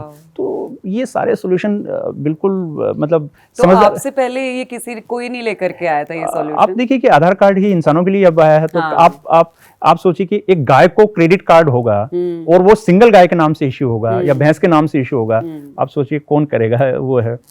तो बड़ा इंटरेस्टिंग पॉइंट था जब मैंने बताया, तो लोगों ने कहा यार इंसान को क्रेडिट कार्ड नहीं है। 30% पॉपुलेशन टोटली इंडिया की ऐसी है जो इंस्टीट्यूशनलाइज्ड फाइनेंस में हम लोग किसी तरह से कर पाए इंडिया में, ह्यूमन पॉपुलेशन की बात कर रहा हूँ। कैटल को कार्ड दे देना, मतलब आप अपने कैट को कार्ड दे रहे हो, क्रेडिट कार्ड, जिससे उसका परचेजिंग हो रही है, ट्रीटमेंट हो रहा है, उसका सारा सब चीजें, और वो उसी के नाम से इश्यू है। उसके RFID से आपने उसको या UID बना रखा है, यानी वो क्रेडिट कार्ड का नंबर और उसका आइडेंटिफिकेशन, ये दोनों एक साथ मैच हैं। वो UID जब खत्म हो रहा है, जब उसकी डेथ हो रही है, यानी एक तरह से पूरा इकोसिस्टम जो है वो इसके इर्द गिर्द बनाया गया। ये बहुत वाइल्ड थिंकिंग थी, लेकिन कर दिखाया हमने फिर भी। मनीष, मुश्किल होता है जब हम एक ऐसे फील्ड में जाकर के काम करते हैं जहाँ पे लोगों को समझाना पड़े हर चीज़, क्योंकि जब हम शहर में काम कर रहे होते हैं जहाँ पे पढ़ी लिखी आबादी होती है, तो उनको कोई भी बात समझाना, कन्विंस करना, मतलब वो साफ साफ समझ जाते हैं बहुत सारे। अब उससे वो रिलेट करें ना करें वो एक दूसरी बात हो जाती है, लेकिन क्योंकि आप किसानों के लिए काम कर रहे हैं, तो उसमें तो मुझे ऐसा लगता है कि एक बड़ी आबादी होगी जो पढ़ी लिखी नहीं होगी, जो फ़ोन चलाना नहीं जानती होगी, जो ऐप किस तरह से उसका क्या यूज़ करना है, कैसे करना है, उसको नहीं पता होगा। तो आपको उन लोगों को कन्विंस करने में किस तरह की दिक्कतें हुई और अभी भी होती ही होंगी? कितना चैलेंजिंग रहता है ये? देखिए, चुनौतीपूर्ण तो है। मैं उसी बैकग्राउंड से आता हूँ, तो मुझे भी लगता है कि जब एक लेवल ऑफ अंडरस्टैंडिंग है या फिर लेवल ऑफ एक्चुअलाइजेशन है चीज़ों का, सबसे बड़ी चुनौती तो यही होती है कि तकनीक को लेकर उनको बहुत सारा रिजिडनेस है कि मोबाइल से कैसे हो जाएगा, कंप्यूटर से कैसे हो जाएगा, भाई साहब इस पर कुछ और तो नहीं हो जाएगा। इवन आप देखिए कि एक अवेयरनेस लेवल, जो कान में टैग लगाना होता है, उसको बेचना मुश्किल हो जाता है पशु को, यहीं से शुरुआत करते हैं। अब ये ईयर टैग बेसिकली क्या होता है कि उसका आइडेंटिफिकेशन के लिए कोड है, लेकिन जब उसके कान में कुड़की बोलते हैं कि ये कुड़की है, कुड़की मतलब कि इस पर कहीं ना कहीं लोन लिया गया है। जब वो पशु बिकता है तो किसान के लिए ट्रबल होती है कि वो लोग बोलते हैं भाई इस पे लोन तो नहीं है, कल को मेरे यहाँ से तो कोई ले नहीं जाएगा, इसको जब्त तो नहीं कर लेगा, दिक्कत तो नहीं होगी। कई आप केसेस देख सकते हैं जिनमें बकरी, पशु, इनके लोन पर ये दिक्कत आई। तो इसके लिए ये प्रॉब्लम तो हमेशा से रही। लेकिन जब हमने उनको समझाना शुरू किया, उनको वीडियो दिखाए, हमने इसके लिए क्या किया कि एक अप्रोच अपना, बिहेवियर चेंज कैंपेन, कि उनका व्यवहार जो है पशु पालन के लिए, तकनीक को लेके, ट्रीटमेंट को लेके, वो किया। मेरी एनिमल आईसीयू जो फर्स्ट ऐप थी वो बुरी तरह से फेल रही। मैं इसको सबमिट करता हूँ, और फेल इसलिए रही कि इंटरनेट पेनिट्रेशन कम था, लॉकडाउन का समय था, प्रैक्टिकली किसान के पास डॉक्टर जा नहीं सकता, एम्बुलेंस जा नहीं सकती, टेलीमेडिसिन के लिए उनके पास इंटरनेट बैंडविड्थ उतनी नहीं थी। तो ये वो पहला मेरा फेल्योर था जो मुझे समझ में आया कि हमें जो एक शोशेबाजी होती है, जो पूरे अगर आप देखेंगे इस इकोसिस्टम में बात करते हैं कि हम टेक्निकल प्रेजेंटेशंस ऐप और ये, तो डेटा जो है उसका बॉम्बार्ड हम किसानों पर कर रहे हैं, किसानों के साथ बहुत सारे एक्सपेरिमेंट हो रहे हैं। मुझे लगा कि इस प्रॉब्लम को जड़ से खत्म करने की जरूरत है। तो हमने कहा कि आप किस में कंफर्टेबल हैं। हमने क्या किया, उनके लिए आसान सा नंबर रखा, 7 8 9 10 11 401। तो 7 8 9 10 11 ये गणित, उनको एक कैलकुलेशन होती है कि 7 से लेकर 11 तक का पढ़ दो और फिर 401 402 500, मतलब ये लास्ट में नंबर रख दीजिए। अब और ऐप के अंदर हमने क्या किया कि एक SOS का बटन दिया कि लाल रंग का निशान है, वो ब्लिंक करता रहेगा। आपको दिक्कत हो रही है उस पर आप दबा के उंगली रख के काफ़ी देर रख दो, अपने आप हमारे पास कॉल आ जाएगा। तो हमारे कॉल सेंटर में उसका अलर्ट आ जाता था। तो ये दूसरा इनोवेशन हमने किया। अब इसमें पढ़े लिखे होने की जरूरत नहीं है, अगर आपको दिक्कत है आप मोबाइल में ऐप खोल लो, ये कर दो। चौथा हमने क्या किया, जो RFID और जो लोकल एरिया नेटवर्क हम लोग यूज़ कर रहे थे टैग्स और उसके लिए, वहाँ हमने एक अलर्ट बटन दिया कि आप इसको दबा दोगे तो हमारे पास एक SMS आ जाएगा, वहाँ से गेटवे से हमारे पास सुविधा थी। ये तीसरा अलर्ट हमने किया। फिर उसके अलावा फिर हमने एक बहुत इंटरेस्टिंग एक्सपेरिमेंट किया कि ऐप और सॉफ्टवेयर से अलग हटके हमने कुछ वीडियो फिल्म्स बनाई, छोटे छोटे वो सारी चीज़ें की, और लोकल कंटेंट में राजस्थानी में, गुजराती में, हरियाणवी में, हमारे भोजपुरी में, इवन हमने मैथिली में, इनमें सब में जितना भी कंटेंट हम लोग छोटा छोटा प्रोड्यूस कर सकते हैं, कुछ कुछ घंटे का कंटेंट हमने प्रोड्यूस किया। तो ये एक वो किया। अब इसके अलावा फिर गायन के माध्यम से, लोक कला के माध्यम से, ये सारी चीज़ें की। तो क्या बात है, बहुत सुंदर। ये चीज़ हमारे लिए हुआ। दूसरा फिर मैम, मतलब आपने वो पूरी कोशिशें की जिससे आप उनको कनेक्ट कर पाएं, जिससे वो ज़्यादा इजीली कन्विंस हो जाएं। बिल्कुल। और फिर उसके बाद उन्हीं लोगों को हमने टॉर्च बेयरर बनाया, यानी उन्हीं लोगों ने हमारी सफलता की कहानी आगे पहुंचानी शुरू की। हमने गांव में बच्चों को ट्रेन करना शुरू किया। हम एक बहुत इंटरेस्टिंग पार्ट और मैं बताना चाहूँगा मैडम, कि हमने गांव में जो SHG वीमेन थी, जो स्वयं सहायता समूह की महिलाएं थी, उनकी जो बेटियां हैं जो शादी होकर दूसरे घर जा सकती हैं 5 साल 6 साल 10 साल बाद भी, उन बच्चियों को हमने ट्रेनिंग देना शुरू किया कि बेटा आप ये काम करो, हम आपको पॉकेट मनी देंगे, आप अपनी माँ को समझाओ, मदर को समझाओ, आपके परिवार में और ताई काकी दादी जो भी हैं उनको आप ये समझाओ, और इस तरह से ये चीज़ें काम करती हैं। हम आपको एक सेलफोन देते हैं, उससे आप केस नोट करो, दूध कितना हुआ, क्या दिक्कत आई, क्या चीज़। वो बच्चियाँ जो स्कूल जा रही थी वो पढ़ी लिखी बच्चियाँ थी, उन्होंने सिंसियरिटी से उस फ़ोन को यूज़ किया, और उन्होंने उस SHG को एम्पावर करने में, उनकी खाता बही लिखने में, उनका रिकॉर्ड बुक कीपिंग और ये सारी करने में मदद की। फिर हमने कुछ मैनुअल रजिस्टर्ड मेंटेन किए। फिर मैनुअल रजिस्टर्ड का डेटा जो है हमने प्रैक्टिकली लेना शुरू किया। दैट इज़ वाई कि जो आपका सवाल था कि 2700 किसान ही क्यों, 25,000 किसान ही क्यों, तो ये इसी की वजह थी कि हमारे पास टीम लिमिटेड थी फिजिकल स्ट्रेंथ के लिए, पर हमने जितने भी एरिया कवर किए वो 100% एक्यूरेसी के साथ और 100% पेनिट्रेशन के साथ कवर कर लिए। अब इससे क्या हो रहा है कि इन इलाकों में हमारे को टक्कर देने वाला कोई भी प्लेयर नहीं है, और इन इलाकों को पोटेंशियल जो है वो अपने आप में कई 100 करोड़ का रेवेन्यू लाने वाला है, कई हजार करोड़ का रेवेन्यू इनसे जनरेट होगा आने वाले 2 या 3 साल में हमारे लिए, जो हम लोग 4 साल में लगभग 6,000 करोड़ का रेवेन्यू इन इलाकों से निकालने पर काम कर रहे हैं। तो ये हमारा पेनिट्रेशन रहा। इसके अलावा हमने उनका छोटा सा एक ब्रॉडकास्टिंग वो बनाया, फिर व्हाट्सएप और जो बाकी चैनल्स होते थे उन पर उनके चैनल बनाए। अब उनको हमने कहा कि रात के 8 बजे डॉक्टर्स आपसे कनेक्ट करेंगे, तो 8 बजे उस ग्रुप में डॉक्टर्स चर्चा करते, लोग अपने एक्सपीरियंस डिस्कस करते। तो इस तरह से धीरे धीरे जो पॉसिबल वे हो सकता था, जिस पर वो कंफर्टेबल थे, हमने वो APIs और वो सिस्टम और वो सॉल्यूशंस उनको कनेक्ट करके दिए। फिर मार्केट पेनिट्रेशन की बात आती है, जब बड़ी बड़ी बातें करते हैं हमारे लिए कि गाँव देहात में सर्विसेज क्यों नहीं होनी चाहिए, कहते हैं कि कस्टमर एक्विजिशन कॉस्ट जो है वो भारी है, 5,000 है, कोई 6,000 है, कोई 7,000 है। हमने एक छोटा सा समाधान ढूंढा मैडम। हमने एक कंपटीशन किया, मुझे आज याद है, लॉकडाउन था, लोग कुछ कुछ कर रहे थे, तो हमने कहा कि मेरी भैंस बनेगी मिस इंडिया। तो ये कंपटीशन था सिंपल, कि आपको कुछ नहीं करना, व्हाट्सएप पर अपने ग्रुप पर हमें फोटो भेजनी है, उसकी डिटेल, पेडिग्री और वो सारी डिटेल भेजनी है, और उसको पैरामीटर से उससे हमें क्या कि डेटा मिला। आप सोचिए मैडम कि उसका प्राइस मनी 1 लाख रुपए। और कितने लोगों ने इसमें किया? तो मैडम उसमें आप देखिए कि मेरे को शुरू में जो मिले लगभग हमारे पास 18 लाख से ऊपर रजिस्ट्रेशन है, और उसमें क्या 1 लाख का प्राइस मनी। अब हमारी जो कॉस्टिंग जो 1 लाख का प्राइस मनी, 1 लाख का प्राइस मनी, क्योंकि हमारे पास उतनी कैपेसिटी थी उस समय, तो उससे ज़्यादा नहीं था कि एक ही हम लोग सेलेक्ट करेंगे। लेकिन उससे हुआ क्या कि हमारे पास में बिना किसी मेहनत के, बिना किसी एक्सटर्नल मार्केटिंग के, कहें कि 7 या 8 पैसे की कॉस्ट में हमने एक कस्टमर एक्वायर कर लिया। 7 या 8 पैसे की कॉस्ट में, जो कि 8,000 10,000 की लोग बोलते हैं। और ये रिमोट डेटा हमारे पास आने लग गया, उनकी दिक्कतें हमारे पास पता चली, हमने उनको कॉल्स करके बताना शुरू किया कि आपकी कोई भी दिक्कत है तो हम आपके एरिया में ये ग्रुप बना रखा है, इसमें हम आपको ऐड कर देंगे। तो इस तरह के चेंजेस जो हैं मैडम वो करने पड़े, सीखना पड़ा। समटाइम क्या होता है कि कस्टमर की सुननी पड़ती है हमको। हम क्या करते हैं कि हम ये कहते हैं, स्टार्टअप फाउंडर्स के साथ सबसे बड़ी दिक्कत क्या है, वो अपने आइडियाज से ऑब्सेस्ड होते हैं। जैसे मैंने कहा कि इट्स एन अफेयर, उससे बेहतर कुछ नहीं दिखता, पर आपको इसको अरेंज मैरिज की तरह चलाना पड़ता है, सुननी भी पड़ती है बातें। तो कस्टमर से पूछिए कि उसकी दिक्कत क्या है, उसके पास जाइए। हम लोग एग्रीकल्चर फाउंडर्स को, मैं हमेशा बोलता हूँ एग्रीटेक फाउंडर्स को, कि आप 2 सीजन देख लीजिए, मतलब 2 साल तक आप काम करिए। आप एक बार की गर्मी, अगली बार की गर्मी, इस बार का बसंत, अगली बार का बसंत, इस बार की सर्दी, अगली बार की, और इस बार का मानसून, अगली बार का मानसून। आप देख लीजिए, दो सीजन आप देख लीजिए। इसके बाद आप समझ जाएंगे कि बिजनेस चलता कैसे, धंधा चलता कैसे, होता कैसे। दैट इज़ वाई कि मुझे कभी भी ज़रूरत नहीं पड़ी मेरे खेत को छोड़कर जाने की, और कई 100 करोड़ के वैल्यूएशन को बनाने में जहां लोगों को पसीने आ रहे थे, मेरी कंपनी ऑटोमेटिकली बिना किसी आउटर फंडिंग के बनती गई। आज हम हायर वैल्यूएशन पे बात कर रहे हैं, आज हम इन्वेस्टर्स के साथ उस तरह से बात कर पा रहे हैं, क्योंकि हमारी ग्राउंड लेवल पकड़ जो है वो बहुत मजबूत है। और भारत का अगर इस बार का आप बजट भी देखेंगे तो बजट में भी जो प्रोविजन किए गए हैं वो ऐप और इन सब चीज़ों पे नहीं किए गए। उन्होंने कहा है डीप टेक, उन्होंने कहा है बायोटेक, उन्होंने कहा है प्रोडक्ट इनोवेशन, उन्होंने कहा है कि आप इंडस्ट्रियल इनोवेशन क्या ला सकते हैं। तो अब वो वक्त है जब आप कोरी कागजी बातें करने की बजाय कुछ करके दिखाएंगे। प्रोडक्ट इनोवेशन होगा, इनोवेटिव चीज़ें, डीप टेक, और उनका रियल एग्जीक्यूशन जो है उस पर फोकस अब आ गया है। स्टार्टअप बबल बर्स्ट हो सकता है अगर स्टार्टअप्स अपनी ये हैबिट नहीं छोड़ेंगे कि हम कुछ भी कागजी कोरा दिखा के, फ्लैशी और ग्लिटरी थिंग्स दिखाकर, क्योंकि उससे क्या होता है मैम, इकोसिस्टम खराब होता है, वो सेगमेंट खराब होता है। हम देख रहे हैं कई सारे स्टार्टअप्स का वैल्यूएशन गिर रहा है, लोग दिक्कत में आ रहे हैं, कई सारे नेगेटिव न्यूज़ आती हैं,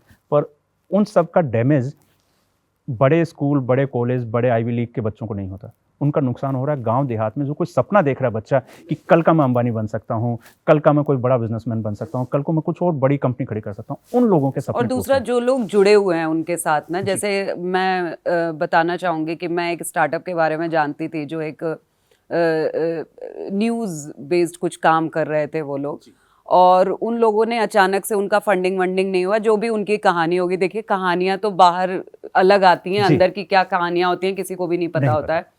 तो उन्होंने अचानक से स्टार्टअप बंद कर दिया अपना, अचानक से 250-300 लोगों को फायर कर दिया। तो वो लोग जो अपनी अपनी नौकरियां छोड़ करके, अच्छे अच्छे अखबारों से, अच्छे अच्छे न्यूज़ चैनल से छोड़ करके उनके साथ जुड़े हुए, तो सबकी नौकरियां चली गई एक दिन में तुरंत। और उसके लिए फाउंडर्स ने कोई जवाब भी नहीं दिया।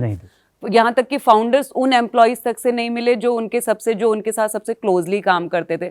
तो फाउंडर तो बनाते हैं आकर के, आबादी जुड़ती है, लोग जुड़ते हैं, आपके एम्प्लॉयज होते हैं। जैसे ही आप कंपनी बंद करते हैं या कोई भी बड़ा फैसला लेते हैं, तो सबसे पहला असर तो उन लोगों पे पड़ता है जो जुड़े हुए हैं आपके साथ। तो इसलिए बड़ा ध्यान रखना पड़ता है इस चीज़ का कि हम कोई भी काम अगर शुरू करने जा रहे हैं स्टार्टअप्स में, क्योंकि स्टार्टअप के साथ एक चीज़ और है कि ये कोई पापा और दादा का बिजनेस नहीं है, राइट, जो हमको मिल गया और हमको सब कुछ पता है कि आज इतने का माल बिकेगा तो हमको इतने का फायदा होगा और इस फायदे को हम कैसे भुनाएंगे आगे जाकर के। यहाँ पे तो हर दिन लर्निंग हो रही है, हर दिन नए चैलेंजेस है, क्योंकि आइडिया ही नया है, सब कुछ नया है, तो सब हम अपने एक्सपीरियंस से सीख रहे हैं। तो बहुत ज़रूरी हो जाता है कि हम जिस आबादी को अपने साथ जोड़ करके काम कर रहे हैं उसका नुकसान ना हो, भले ही हमारा अपना खुद का नुकसान हो जाए। लेकिन ये रियलिटी है कि बहुत सारे फाउंडर्स इस तरह से नहीं सोचते हैं, वो अपने बारे में सोचते हैं। बहुत सारे ऐसे स्टार्टअप्स हैं जो बंद हो गए, फाउंडर्स ने अपना पैसा बनाया, लेकर के चले गए, दिखा दिया कि हमने तो कुछ कमाया ही नहीं। तो बहुत सारे फ्रॉड होते ही हैं। लेकिन हाँ, आप जिस लेवल पे आप काम कर रहे हैं अभी, आप उसको अगर अचानक से, मतलब मैं तो चाहूँगी कि ईश्वर करे कि सब कुछ धंधा ऐसे ही चलता रहे, है ना, लेकिन फिर भी ऐसा कोई कदम बड़ा सोच के कदम उठाना पड़ेगा आपको भी, कि कुछ ऐसा ना हो कि इससे ये जो एक बड़ी सी आबादी, जैसा कि आप कह रहे हैं 6 लाख किसान आपके साथ जुड़े हुए हैं, इतने सारी महिलाएं आपके साथ जुड़ी हुई हैं जो काम कर रही हैं, बच्चियां जुड़ी हुई हैं, तो उनके ऊपर तो कोई असर नहीं पड़ना चाहिए। जी। सो इसके पीछे कहानी देखिए मैम, जो अगर हम बात करते हैं स्टार्टअप वैल्यूएशन, यूनिकॉर्न, पेपर पे डेटा ड्रिवन, हमारे कभी भी प्रोजेक्टेड वैल्यूएशन पे हमने कभी भी फंड रेज नहीं किया। हम करंट वैल्यूएशन पे बात करते हैं, रेवेन्यू की बात करते हैं। सबसे इंपॉर्टेंट बात मैम कि हमने अपनी कंपनी को प्रॉफिटेबल बनाया, ये सबसे इंपॉर्टेंट पॉइंट था। तो अब हम सस्टेनेबल हैं, अब हमें 2 साल भी फंडिंग नहीं होगी तो हो सकता है हमारी कंपनी का साइज छोटा रह जाए, लेकिन नुकसान में कभी कोई नहीं रहेगा। ये एक इंपॉर्टेंट बात है। तो अभी जो बर्निंग का गेम है या इजी मनी है या स्वीट मनी है, वो दौर खत्म हो चुका है। अब आपको रेवेन्यू दिखाना पड़ेगा, ये एक तरह से कहते हैं ना कि आइडिया फेज या स्टार्टअप्स के लिए कई लोग बोलते हैं कि ये बुरा फेज भी है, पर मुझे लगता है कि सीरियस फाउंडर्स के लिए बहुत अच्छा दौर है, जब लोग बात कर रहे हैं नंबर्स की, बात कर रहे हैं इम्पैक्ट की, बात कर रहे हैं रेवेन्यू की, बात कर रहे हैं प्रॉफिटेबिलिटी की, बात कर रहे हैं सस्टेनेबिलिटी की, बात कर रहे हैं अकाउंटेबिलिटी की। तो ये बहुत ज़रूरी है, क्योंकि मैंने कहा ना, स्टार्टअप बबल अदर बबल की तरह बर्स्ट हो सकता है अगर इस तरह की घटनाएं ज़्यादा हों, और इससे नुकसान भारत की उस आबादी को होगा जो जॉब सीकर नहीं बनना चाहती, जॉब गिवर बनना चाह रही है, उसको सबसे बड़ा नुकसान होगा। अभी हमने बजट में एक शब्द आया है रोजगार दाता, जो स्टार्टअप फाउंडर्स के लिए कहा जा रहा है। बड़ा सुंदर है रोजगार दाता, बड़ा सुंदर नाम दिया है जी। तो ये बहुत बड़ी बात है कि हमें उन चीज़ों पर काम करना चाहिए। सरकार बहुत सारे प्रोत्साहन हमको दे रही है, प्रॉफिटेबिलिटी बनाने में कोई दिक्कत नहीं। मैं मेरे लाइफ स्टॉक सेगमेंट की बात करता हूँ, एग्री अलाइड सेक्टर की बात कर रहा हूँ। हमारे साथी बहुत सारी अच्छी अच्छी कंपनियां जिन्होंने इस इकोसिस्टम को पनपाया, खूबसूरत तरीके से फंडिंग उठाई, बहुत ब्यूटीफुल स्टोरी नरेट की उन्होंने।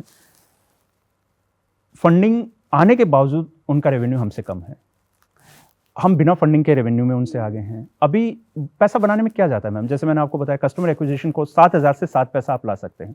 रेवेन्यू की हम बात करें, एग्रीटेक अलाइड में कितना इजी है, गवर्नमेंट ने AIDHF डिक्लेयर कर रखा है, आपको 100 कस्टमर बनाने हैं। फर्स्ट 100 कस्टमर फाउंड करने का जो थियरी है वो ऑलरेडी है। 4 करोड़ रुपया सरकार एक प्रोजेक्ट को सैंक्शन करती है, 2 करोड़ रुपया उस पर सब्सिडी दे रही है। ये भारत सरकार, मोदी सरकार ने ये करके दिया है कि आप किसी भी गांव देहात के किसान को, कोई पढ़ा लिखा होना जरूरी नहीं, जमीन होल्डिंग होना जरूरी नहीं, आप लीज की जमीन लेकर आप अपना जो है लाइव स्टॉक का काम शुरू कर सकते हैं। उसमें आप चारा लगाइए, मल्टीप्लायर फ्लो खोलिए, आप बकरी पालन करिए, उस पर भी 1 करोड़ रुपया है, क्योंकि इतना आसान है। 1 करोड़ का प्रोजेक्ट है, 50 लाख उस पर सब्सिडी है, NLM में, AIDHF में 2 करोड़ की सब्सिडी। यानी आपने 100 कस्टमर आपने जोड़ लिए, 100 फाइल आपने कर ली, 400 करोड़ का रेवेन्यू आप एक साल में, 1 महीने में, 2 महीने में, 5 महीने में बना सकते हैं। 400 करोड़ का हार्डकोर रेवेन्यू, आप सोचिए कि इतना आसान है बनाना। बिल्कुल। और स्टार्टअप ओनर होते नहीं, हमारा ये है, हमारा बर्न रेट ज़्यादा है। मुझे लगता है कहीं ना कहीं स्टार्टअप फाउंडर्स को भी देखना चाहिए कि उनकी लेविश लाइफ क्या सही है, नहीं है, ये है, मतलब मिनिमलिस्टिक होना पड़ेगा स्टार्टअप्स को भी, और प्रैक्टिकल भी होना। बिल्कुल। और मतलब हाँ, मुश्किल है, लेकिन मुझे लगता है कि अगर हम ईमानदारी से काम कर रहे हैं तो कभी प्रॉब्लम नहीं आएगी। सरकार भी आपको सपोर्ट कर रही है, समाज भी आपको सपोर्ट कर रहा है, देश भी आपको सपोर्ट कर रहा है। तो ईमानदारी बहुत ज़रूरी है, जो बहुत सारी जगहों पे नहीं होती है, और जहाँ नहीं होती है वही रोना रोते हैं। वही देखिए मैम, भारत में हर अपॉर्चुनिटी $1 बिलियन अपॉर्चुनिटी है। बिल्कुल। 150 करोड़ लोग हैं, 1 रुपया भी कमा रहे, 150 करोड़ आप कमा रहे। फिर भी अगर हम कहते हैं कि भारत में अपॉर्चुनिटी नहीं है, तो आने वाला दशक, आने वाली सदी हिंदुस्तान की, भारत की सदी है। और 2047 की जो बात करते हैं विकसित भारत की, हम ऑलरेडी बड़ी इकोनॉमी बन गए हैं। हम ऑलरेडी कार मैन्युफैक्चरिंग में टॉप पर हैं, अलग अलग सेगमेंट में हम नंबर 1 हैं, मिल्क में हम टॉप पर हैं, हम टेक में टॉप पर हैं, अच्छी जगह चल रहे हैं। और मुझे लगता है कि अगर ईमानदारी से हिंदुस्तान का युवा जो हैं, क्योंकि मैं थोड़ा लेटर एज में ये चीज़ें कर पाया, लेकिन मुझे अगर दोबारा से करने मिले तो मैं चाहूँगा मैं और जल्दी शुरू कर सकता है या और तरीके से कर सकता है। तो मुझे लगता है कि इसमें ईमानदारी, डेडिकेशन, और दूसरी बात, CEO का रोल या फाउंडर का रोल पब्लिसिटी स्टंट नहीं होना चाहिए, PR कैंपेन नहीं होना चाहिए। उसका काम है कि चीज़ें स्मूथली हों, फंक्शनल करें चीज़ें, कंपनी चले, लोगों का सैलरी टाइम से मिले, उनके जो कस्टमर हैं उनका बेनिफिट उनका मिले, उनके जो यूज़र्स हैं उनको कुछ इंटरफेस जो है उनको ईजी हो, उनका लाइफ, अगर वो पैसा भी नहीं दे रहे हैं तो कम से कम अगर आपकी ऐप पर आ रहे हैं तो कुछ ना कुछ एडिशनल लेकर जाएं। हम कहते हैं कि हमारे नॉन रेवेन्यू यूज़र्स हैं, लेकिन हम लोग फिर भी उनको लिए कुछ करते रहते हैं। जो मार्केट में उनको कुछ 1,000, 10,000, 5,000 खर्च करने पर मिलेगा, वो सर्विसेज हम फ्री उनको प्रोवाइड करते हैं। इससे फ़ायदा क्या हो रहा है कि हमारा एक वैल्यू एडिशन हो रहा है। उन लोगों के लिए एक ही नंबर है 7, 8, 9, 10, 11, 400, मतलब मैं बता रहा हूँ, जैसे एक नंबर है कोई भी, वो नंबर उनके लिए पूरी वेद है पूरा, कि कुछ भी दिक्कत आए तो इस नंबर पे फ़ोन लगा दो, नहीं है तो ये व्हाट्सएप ग्रुप है, नहीं है तो ये चीज़ें हैं। ये जो पकड़ है किसानों के साथ या ग्राउंड लेवल पे अपने कस्टमर्स के साथ, ये हर स्टार्टअप को मेरे हिसाब से करनी चाहिए, तभी सफल हो सकता है। बिल्कुल। मतलब स्टार्टअप्स तो इंस्टाग्राम का पेज तो है नहीं कि कलरफुल दिखता रहेगा, है ना। मंशा अगर अच्छी है तो उद्देश्य आप ज़रूर अपना पूरा कर पाएंगे। बिल्कुल सही बात है। अच्छा, जैसे मैं देख पा रही हूँ यहाँ पे कि मिल्क प्रोडक्शन में जो मतलब भारत है, जैसा कि आपने अभी कहा भी कि सबसे नंबर 1 पर हैं हम लोग, और ग्लोबली हम लोग 25% अपना कंट्रीब्यूशन करते हैं। राजस्थान सबसे ऊपर है, उत्तर प्रदेश, मध्य प्रदेश, गुजरात, आंध्र प्रदेश, तो मतलब 53.11% कुछ हमारा योगदान रहता है। लेकिन जैसे कि आपने बताया कि इतनी बड़ी आबादी है आपके राजस्थान की, तो अभी जो आपके यूजर्स हैं वो 25,000 हैं और 18,000 के आसपास, 18,000 के आसपास आपके पेइंग कस्टमर है। तो मैं ये पेइंग कस्टमर के लिए आप लोग क्या सुविधाएं देते हैं, और जो आपके एक्टिव यूजर्स हैं उनको क्या फायदा मिल रहा है इससे? ये मैं थोड़ा जानना चाहूंगी। और ये नंबर अभी इतना कम क्यों है? क्या कहीं पे लैक हो रहा है कुछ? जी। देखिए, मैंने जैसा बताया कि संसाधन सीमित होते हैं। सीमित संसाधन में आपको क्वालिटी एंश्योर करना और उनको उत्तम गुणवत्ता की सुविधा मिले, क्योंकि अगर किसान ने एक बार आपका ऐप डाउनलोड किया और वो दोबारा नहीं आया, हाँ, तो वो दोबारा कभी हाँ, नहीं। मतलब वैसे तो मैं मेंशन करना चाहूंगी क्योंकि वैसे तो आपके साथ 6 लाख से ऊपर किसान जुड़े हुए हैं, लेकिन हाँ जो ऐप पर हैं, हाँ, तो मतलब क्या ऐसी कोई वजह तो नहीं है ना कि उनकी ट्रेनिंग ठीक तरह से नहीं हो रही है, ऐप को वो लोग ठीक तरीके से नहीं समझ पा रहे हैं, लैग कहाँ पर कर रहे हैं? देखिए, हम लोग जो 6 लाख यूजर हैं वो ऐसे यूजर हैं जो एफपीओ के थ्रू हैं, मिल्क यूनियन के थ्रू हैं, मिल्क कोऑपरेटिव के थ्रू हैं। तो वो नंबर से, या किन्होंने कभी ना कभी कॉल किया है, तो टेलीकॉलिंग, टेलीमेडिसिन सर्विसेज को यूज़ करने वाले हैं। इन ऐप यूज़र्स का जो हमारा डेटा जो है वो ये है कि जिनको हम लोग कैटल, क्रेडिट, कॉमर्स और केयर, ये तीनों सर्विसेज सर्व कर पाए हैं आज तक सक्सेसफुली, ये है। और लैक्यूना का जो बात है, देखा जाए तो कहते हैं कि कोई भी मॉडल परफेक्ट नहीं है। हम लोग जब से शुरू किए थे पिवटिंग कर रहे हैं, आगे भी हमारे को लगता है कि कुछ चीज़ें, मॉडल्स चेंज होंगे, धीरे धीरे हम और ज़्यादा बेहतरीन सिस्टम को बनाने पर काम करेंगे।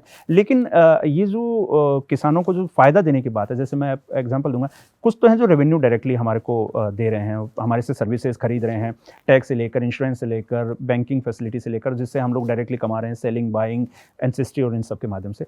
कुछ ऐसे यूज़र हैं जो वहाँ हमारी सुविधाओं को देखने, समझने और परखने आते हैं। उनके लिए भी हमने क्या किया है कि जैसे मान लीजिए उनको कोई प्रोजेक्ट रिपोर्ट है, डीपीआर चाहिए, कल को उनके पशु का कोई मान लीजिए सेल्फ डीआईवाई करना है, उनको कुछ बीमारी है, उसका ऑनलाइन कंसल्टेशन चाहिए, ये सारी सुविधाएं हमने हर यूज़र के लिए फ्री कर दी हैं। इसका फ़ायदा क्या हो रहा है कि टेलीमेडिसिन फ्री होने से, ऑनलाइन कंसल्टेशन फ्री होने से, एक डॉक्टर के माध्यम से जो ट्रीटमेंट की फैसिलिटी है या इमरजेंसी सर्विसेज हैं, तो वो उसको एक बार मुहैया हो रही हैं, वो हमारी सर्विसेज का फर्स्ट हैंड एक्सपीरियंस कर पा रहा है।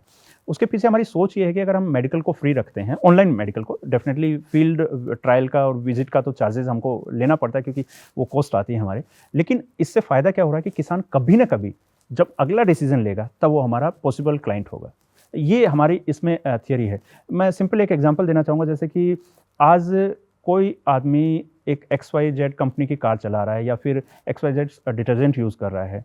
जैसे मैं केस स्टडी मार्केटिंग वर्ल्ड में जाना जाती है कि निरमा का जब प्रयोग बढ़ रहा था तो बाकी बड़ी कंपनीज ने कहा कि नहीं, ये बढ़ने दीजिए, क्योंकि जब अपग्रेड करेगा तब ये हमारी सर्विसेज यूज़ करेगा। तो हम लोग उस लेवल पे पेनिट्रेशन करें। मैंने कहा ना मैम कि हम लोग 100% कवरेज पे काम करते हैं। हम चाहते हैं कि किसान कभी ना कभी किसी न किसी तरीके से हमारे प्लेटफॉर्म पर आए।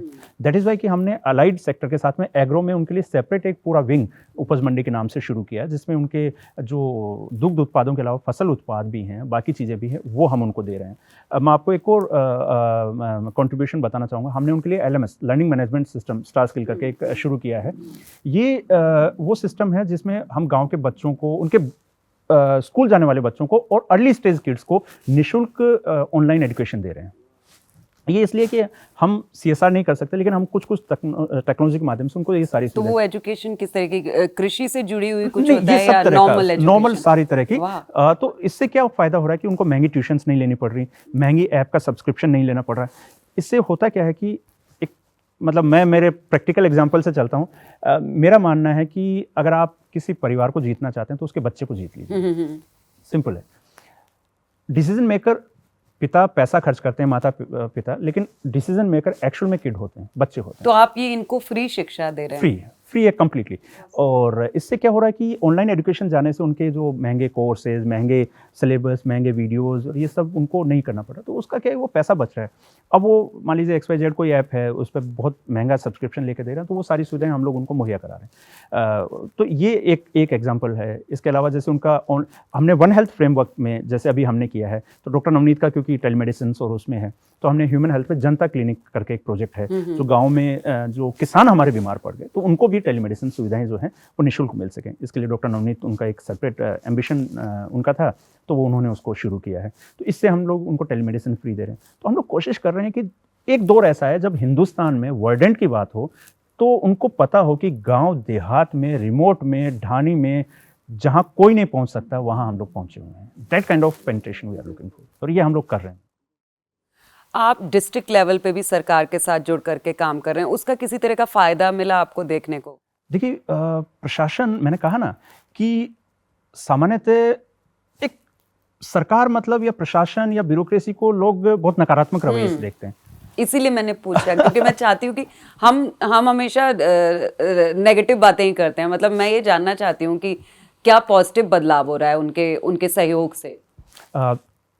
डिस्ट्रिक्ट कलेक्टर्स मेरे को लिंक्डइन पर मैसेज करते हैं कि हमारे यहाँ ये चीज़ है, हम लोग करना चाह रहे हैं। ये आईएएस जो ब्यूरोक्रेसी को जाना जाता है कि वो लोग बहुत नहीं भाव देते किसी को, वो लोग इंटरेस्टेड होते हैं क्योंकि उनके ज़िले के अंदर उनकी रिस्पॉन्सिबिलिटी होती है। हमने जहाँ भी आज तक किसी भी जिला कलेक्टर को, किसी भी अदर इंस्टीट्यूशन को कहा है, तो उन्होंने हमें आगे से होकर मदद की है। उन्होंने कहा कि भाई हम पैसा या बजट नहीं दे पाएंगे तो भी हम आपको इकोसिस्टम जो है वो यूज़ करने के लिए देंगे, आप उस इकोसिस्टम में काम करिए, नॉर्म्स में काम करिए। देखिए, सरकार के साथ सीधा सा, मैंने जैसे पहले भी कहा कि सरकार को आंकड़े या कागज़, आपकी खाना पूर्ति अगर प्रॉपर है तो आप सरकार के साथ बहुत बड़ा अच्छा काम कर सकते हैं। Government will and always be the largest client for any startup और एनी कंपनी। उनके पास जो तंत्र है वो पूरे देश का तंत्र है। अगर आपको बड़ा खेलना है, बड़ा बात करनी है, बड़ा बिजनेस बनाना है और कुछ ऐसा लार्जर देन लाइफ सोचना है, तो आप उस तंत्र को इग्नोर नहीं कर सकते। मज़े की बात है कि आप एक आदमी को साधने से एक पूरे ज़िले की लाखों लोगों की पॉपुलेशन को साध सकते हैं। ये बहुत सिंपल अप्रोच है। आप करोड़ों रुपया मार्केटिंग का खर्च करके आप वो नहीं कर सकते, जो कि आप एक सीधा जिला प्रशासन के साथ एग्रीमेंट करके या उनको कुछ सुविधाएं निःशुल्क देके या प्रो बोनो बेसिस करके कर सकते हैं। वो आप करोड़ों अरबों रुपये देकर नहीं खर्च सकते। तो मेरा एक्सपीरियंस तो बहुत अच्छा रहा है। ब्यूरोक्रेसी में इनोवेशन को बहुत बढ़ावा मिला है। नए जो ब्यूरोक्रेट्स आ रहे हैं, आप उनकी सोच देखेंगे तो कमाल की सोच है। मतलब वो सच में मतलब दायरे से बाहर जाकर या कहीं कि कुछ करना चाहते हैं, पॉजिटिव चेंजेस लाना चाहते हैं, चेंज मेकर बनना चाहते हैं। मैं फिर से भारत के माननीय प्रधानमंत्री जी नरेंद्र मोदी जी कोट करूंगा कि वो कहते हैं कि चेंज मेकर बनिए, तो चेंज मेकर वो बन रहे हैं मैम। और हमारा एक्सपीरियंस तो उसके लिए मतलब अमेजिंग है, बहुत अच्छा है। मनीष, वर्डेंट का जो टेक स्टेक है वो क्या चीज़ है, उस पर थोड़ा विस्तार से बताएं, ताकि और बड़े आसान शब्दों में बताएं कि जो मतलब जो नहीं भी इजीली समझ पाते हैं वो भी बहुत आसानी से समझ जाएं। जी, तो पहले तो मैं ही नहीं समझ पाता था, तो मैं जिस तरह से समझ पाया हूँ वैसा ही है।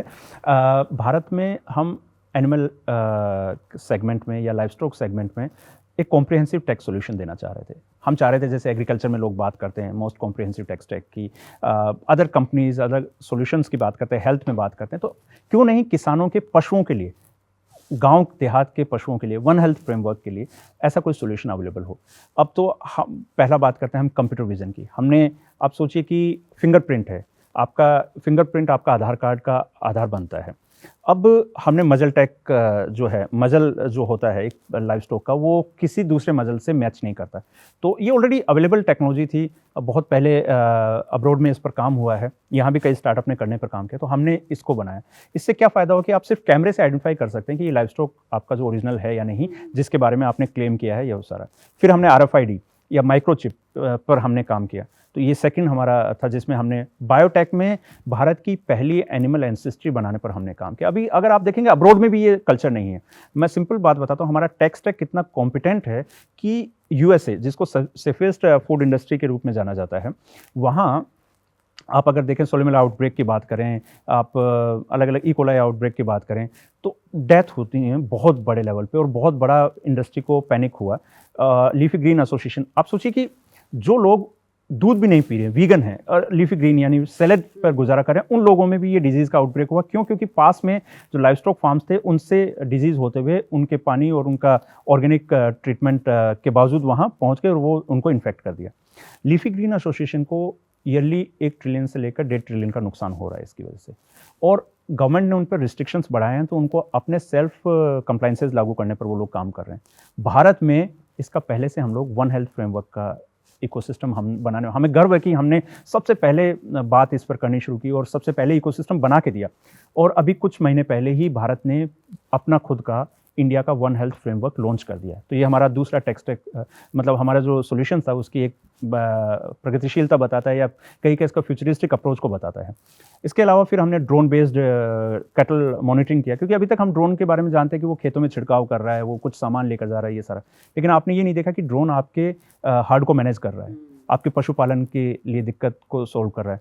आपका RFID टैग एंटीना जो है 6 किलोमीटर तक आपके पशुओं का मूवमेंट देख रहा है। आपके जो बेल्ट लगी हुई है वो आपके पशु के जैसे जो भी मजल मूवमेंट हो रहा है, जो भी उसका नेक मूवमेंट हो रहा है, बॉडी मूवमेंट हो रहा है, उससे उसकी बीमारी को आइडेंटिफाई करके किसान को मैसेज भेज रहा है कि आपका पशु जो है एबनॉर्मल बिहेव कर रहा है, एनॉमली है, उसके हेल्थ क्रिटिकल हो सकता है, तो आप इसके लिए डॉक्टर से बात करें। डॉक्टर का नंबर भी डिस्प्ले हो रहा है। तो ये सारी सुविधाएं हमने देना शुरू किया। हीट डिटेक्शन जो सबसे इंपॉर्टेंट पार्ट होता था, क्योंकि पशु के अगर आप एक बार हीट मिस कर जाते हैं तो उसकी प्रोडक्टिविटी जो है 15 से 22% कम हो जाती है, लगभग एक डेटा है। ये हमने इजीली करना शुरू किया। तो ये सारे, अब आप सोचिए कि जब आप दूध खरीदने जाते हैं मार्केट से, हमारे दिन की शुरुआत क्या है, हम कॉफ़ी पी रहे हैं, हम चाय पी रहे हैं, दिन की शुरुआत होती है हमारी दूध से। आपका दूध, आप ये तो बता सकते हैं उसमें कोई मिलावट तो नहीं है, यूरिया या बाकी जो प्रोडक्ट हैं पॉइजनस या कहें कि हार्मफुल केमिकल्स हैं, मिलावटी दूध तो नहीं, ये सारा आप बता सकते हैं। पर आप ये बता सकते हैं कि कोई गाय, बीमार गाय से तो आपका दूध नहीं आया। 40,000 लीटर, 1 लाख लीटर दूध एक साथ इकट्ठा हो रहा है, 10,000 गाय से आपका दूध इकट्ठा हो रहा है। उनमें से कौन सी गाय बीमार है, क्या बीमारी रही है, किस तरह का इन्फेक्शन ह्यूमन हेल्थ में उसका हो सकता है, यानी ह्यूमन, एनिमल और एनवायरमेंटल इफेक्ट को एक साथ कोलैब करके ये पूरा सोल्यूशन बिल्ड किया गया है। इसके अलावा जैसे फिर हम बात करते हैं कार्बन क्रेडिट की या फिर नेट जीरो डेयरी फार्मिंग की, तो इनसे जो डेटा इकट्ठा हो रहा है, इनसे इनका मीथेन एमिशन कम हो रहा है। नेट जीरो जो, क्योंकि हम लोग अब क्लाइमेट फ्रेंडली होने की बात कर रहे हैं, कार्बन क्रेडिट की बात कर रहे हैं, तो इस तरह से हम लोग जो है ये सारे सॉल्यूशन जो है बिल्ड कर रहे हैं। और मुझे विश्वास है कि वर्डेंट का जितना भी टेक स्टैक है, जो ये सॉल्यूशंस हैं, ये आने वाले समय में भारत को, हम IT में टॉप पर हैं, हम मिल्क में टॉप पर हैं, आने वाले समय में हम हमारे लाइव स्टॉक को पूरी दुनिया में सप्लाई कर पाएंगे और उससे हमारी अर्थव्यवस्था को और बड़ा मुकाम दे पाएंगे उसमें।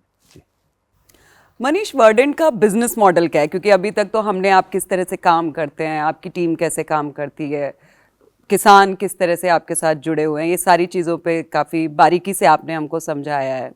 लेकिन मैं चाहती हूँ कि एक बार आप हमें अपना बिजनेस मॉडल भी बताएं कि किस तरह से रन करता है ये। जी, तो देखिए वर्डेंट जो है हमने 3 सेगमेंट लिए हैं, कैटल कॉमर्स, क्रेडिट और केयर से शुरुआत हुई। एनिमल ICU, मेरे पशु डेथ हुई, मुझे लगा कि हेल्थ केयर में, एनिमल हेल्थ केयर में कुछ किया जा सकता है। जब मैंने इसके बारे में पढ़ना शुरू किया तब मुझे पता चला कि वन हेल्थ फ्रेमवर्क कुछ है जो कि आने वाले समय में बहुत बड़ी चीज़ बनने वाला है।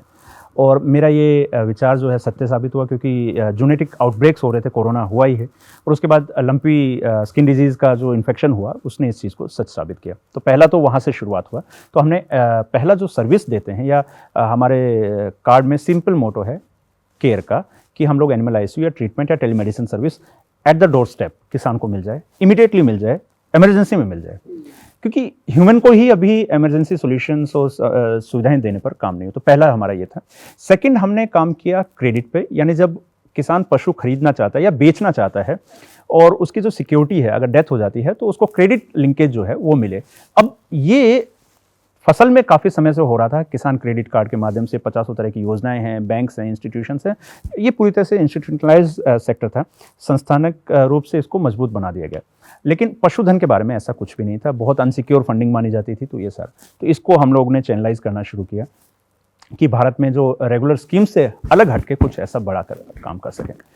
तीसरा जो सबसे इंपॉर्टेंट है वो है कैटल कॉमर्स। हर दिन भारत में लगभग 3 करोड़ 70 लाख से लेकर 4 करोड़ लाइव स्टॉक की खरीद और फरोख्त होती है। 4 करोड़ लाइव स्टॉक, आप सोचिए कि अगर रोजाना आप खरीद और बेच रहे हैं तो कितना बड़ा नंबर होगा।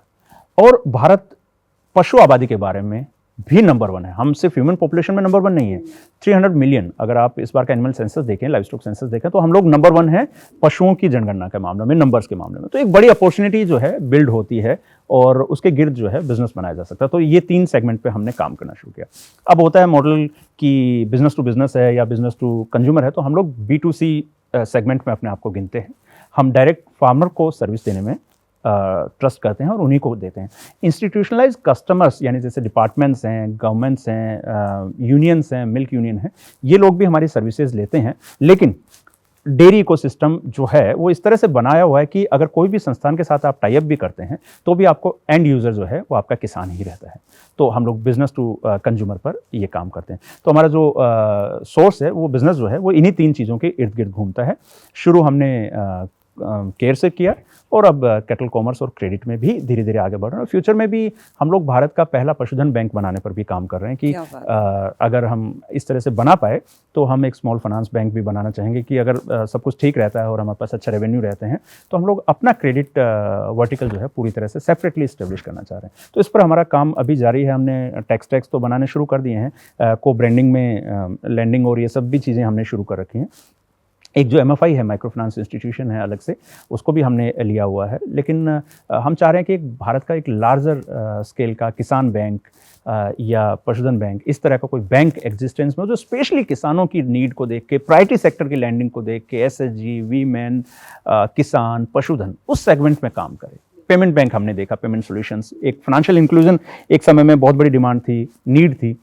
आज इस तरह की एक नीड है प्रायोरिटी सेक्टर लैंडिंग की, तो उस पर भी हम लोग काम कर रहे हैं। तो अभी नेक्स्ट फंडिंग का क्या तैयारी है और कितना एक्सपेक्ट कर रहे हैं आप?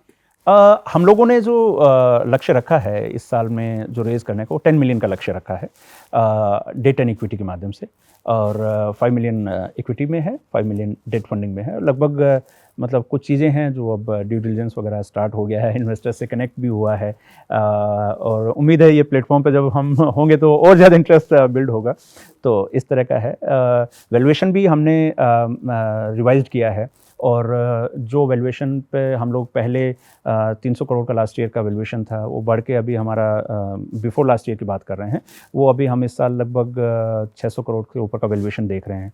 पर वो तो एंड ऑफ द डे जो डील साइन होगी या ऑन द टेबल जो चीज़ें होंगी उस पर डिसाइड होगा। लेकिन ये चीज़ हम लोग अभी कर रहे हैं। रेवेन्यू हम पैट पॉजिटिव हैं, प्रॉफिटेबल हैं, तो डेफिनेटली एक बड़ा मार्केट हमारे लिए बन रहा है। 10 मिलियन बोला आपने, 10 मिलियन USD कम नहीं है नंबर?